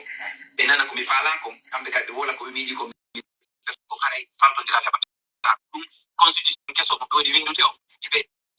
ɗin ɗon droit ji fof no consacra nder to fiye wawa wolude jan joni ɗe wawi wolude haala men goɗɗo wiɗo joni wo toola notre probléme mi ini yomi ajotumo ɗo joni yo aro yewta o suusali o rejeti appel on joni noon a ari a commenti a inni que je suis le problème mi invitima ya arɗo wola comment je suis le problème a rejeti appel on en tout cas iɗa wawi arde ɗo e moi je n'ai pas ce problème kan fiye wawa faltondirde haray on droit ɗon ɓe o respecté ɓe sari o respecta mo laamu o respecta mo enen kadi respecté mo hande gon woni droit ji meɗen e gon woni devoir ji meɗen donc si ɗum ɗo manki haray no metti yigol noon kadi golle ɗe o jokki ɗen ko golle droit ɗo wolude so yi goɗɗum ko feewa sai ɗon ara wawata wolude so yi goɗɗum ko feewa no wawa so inni so ferjo no doginde oto kono wata tournude wala mo maɗum wata sansude vitesse andi melta fi dogingol makko ngol haray kono ɗon mi faala ɓe takkude fait que ko golle makko ni ɓe takkade fait que koye refondation aw an kadi siɗa ardino tabital pulaku a wawata yiide neɗɗo ɓiɗɗo pulaku no waɗe doole no waɗede jaggu ronka immade ɗum aray no way ka wiɗa ɗo ko sofejo mo tawata no jonna oto wal ko noyno inna o démarata ngal ngal oto ngal yata hay nokku joni noon an hiɗa yewtude fiire fondation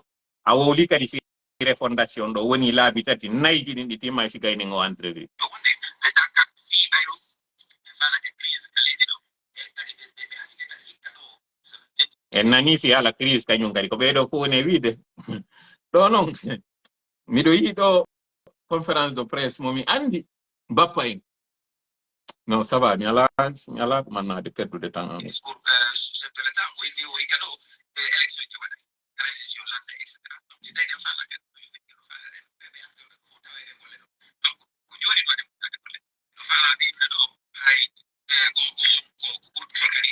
toragol jama o fof yo ɓurdu gollidude fiɓantal leydi ndi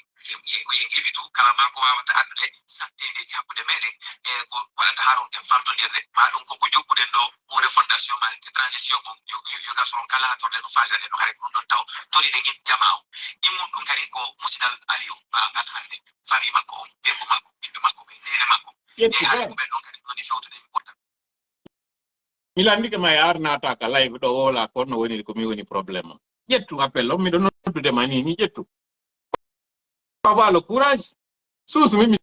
suusi mi jooɗike ɗo miɗo yewtude an kadi suusu kana gorko an kadi ɗa wawi senerde ƴettu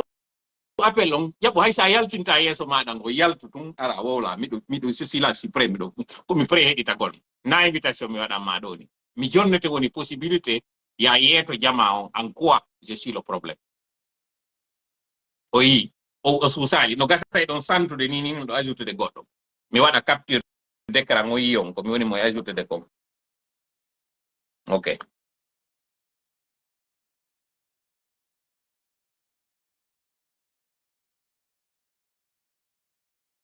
ɗum ɗo komi waɗiri ko fiyo jama o yiwu miɗo ajoutude ɗo ni goɗɗo arɗo waɗi commentaire inni que je suis le problème miɗo ajoutude mo ni fiyo aro wowla siɗa mari courage siɗa suusi hoorema tigi ɗa hooli hoorema yaltu mi waɗay komi o waɗo je vais te donner la possibilité ko ɗum woni mi invitima ar han joni no tournude goy tareje to non de ko wannoɗa ko ngala non arɗo e lo courage ar wola miɗo yiɗi ha min goɗɗo yaltito o kene mi yiɗa o bakko fampo min mi ar mi jooɗi ɗo mi woli a visage découvert ko moni e wolde ɗo kon fof ɗo fewde ɗo mamadi fewto mi woni e fewde ɗo onon kadi e lo courage yaltite a wiwɗo on ka commentaire ɗo et je suis le problème yaltitino wola en quoi je suis le problème puisque toi tu es la solution net que des nuls quoi sincèrement tu perds mon temps avec des gens comme mi jonnono ma possibilité yaar ɗo wola sida suusi reedu tigi tigi ko wonɗa e wolde ko siko a gorko ari ɗo wola mi jonnima opportunité en fait on fof kon gotum vous êtes tous des fiat on fof kon poltron fuɗɗi noon e kanko lanɗo moɗon on kanko Mamadi c'est le premier poltron mo andi koye mi yewtino ɗo mi invitino mo yarka page ɗo o suusali si vous n'êtes pas sûr de vous, vous n'êtes que des poltrons. On faut inviter à l'autre, makanera mo holo dongo. Tumajo modon on gawlor modon do minoti mo do min yaro yewta. O su sali arde do kanko yugol kanko hula ta yewte. O yula ta yewto ko. Mi inviti mo yo ardo puisque mo andi ko mbo woni o su sali arko. Ah c'est donc su to ari capable. Si vous êtes sûr de vous, si vous êtes vraiment sûr de ce que vous dites, vous êtes fort. La main ne tremblera pas. Venez. Pas du corps à corps, ce n'est qu'une vidéo, ce n'est que virtuel. Même là, vous n'avez même pas le kilo, vous n'avez même pas l'audace de venir parler ici. Et c'est vous qui dites que vous êtes fort. Vous n'êtes que des nuls, sincèrement. Bon, mi wadana en jango bayana si Allah jabi, mi waditono après antenne libre par rapport et ko fokkiti kon. Jango no miɗo mari consigne jodi mi jonnoto mi tori kala woni ballo meɗen hawrindina e sawab allahumma amin allahumma salli ala sayyidina wa sallim wa salamu aleykum wa rahmatullahi wa barakatuh are kala mo tawata mi woni ke muɗum ɗo ya fol mi yewti ɗo ko no mi wiri non c'est bien sourcé moni yewde ɗo kon fof kañum kadi c'est bien fait ko yimɓe tawɓe aray ko pendimɓe hakkil moƴƴa e mum e nguwaji ngu mi naɓani ɗo kañum ɓeygure maɓɓe ɗen ɓeygure ɓe gawal ɓe ɗon tawɓe ɓen ɓe andi ko hoore fello ɓe woni e mi yeeti kon kadi grand kanko Lama Sidibé o anda c'est amicalement mini on addumodo. C'est un grand chanteur d'ailleurs, l'un des rares que j'écoute, que je danse et je respecte. Musique qui m'a connu, ko yewtata ko tindi etali ko hakkil ko wolta. O wi won mere yanga talang. O morso makko do ko nandita nimmi ko fode kuyati e fewtuno Zagering. Fewndo ɗi mitineriji wanno dans les années 90. Zageri inama mile de, ina fa wotoray be inama mile de. Konko no wontuma o wiyeteɗo Zaguer on sorijo fewndo ɓe arno ɓe ataki kañum kan soriɓe yaltuno yehi wujjoye otoje ɓe yawno wontuma ɓe wujjoye otoje ɓe yawno balde motor ala hinno alaji Ousmane Fatako en ɓe yawno ɓe wujjoye ɗen ɓay mutinerie on essuwi ɓe yawno ɓe nangiri ɓe goto kanko Zaguer mo on yimowo fewtuno wowlani ɗum ɗon ay neɓano ɗo kañum kadi rewɓe no ka rewɓe mere yangatalan ko ɓe wi ɗon wotta mere inde moɗon tunuɗo mi torike on mi jeeji on onon nde ɓe ngure hittude tedduɓe tawɓe no andira soobe no andira nunɗal no andira wakkilare on ala e moɗon tawɗo aray ko wonɗo e borjude on fof o waɗu ni lakkere moɗon ɗaɓɓuɗon halal moɗon koye hoore ɗum ɗo wonɗon dankade biro en watta on geruɗo mere tunina on mere yangatalan ko ɗum Lama Sidibé waaji on ɓe yimoɓe ɓe wowla e goɗɗi gono tongo on sikkay ko haala cakane ɓe woni e urde wonde ko longinteɓe wowla kanko surtout Lama Sidibé no woniri noon Lama Sidibé ko wonɗo ɗaɓɓude no woni ɗaɓɓirde noon avec sincérité honnêteté golle makko ɗen kadi o yangani ɗe o janganɗe ila fewndo wonno ko GTZ zere kore ala no adde ɗo biographie makko ngari ko ɗum tori kala woni balla meɗen hawride hen sawab allahumma amin allahumma salli ala sayyidina wa sallim wassalamu aleykum wa rahmatullahi wa barakatuh rendez-vous demain inchallah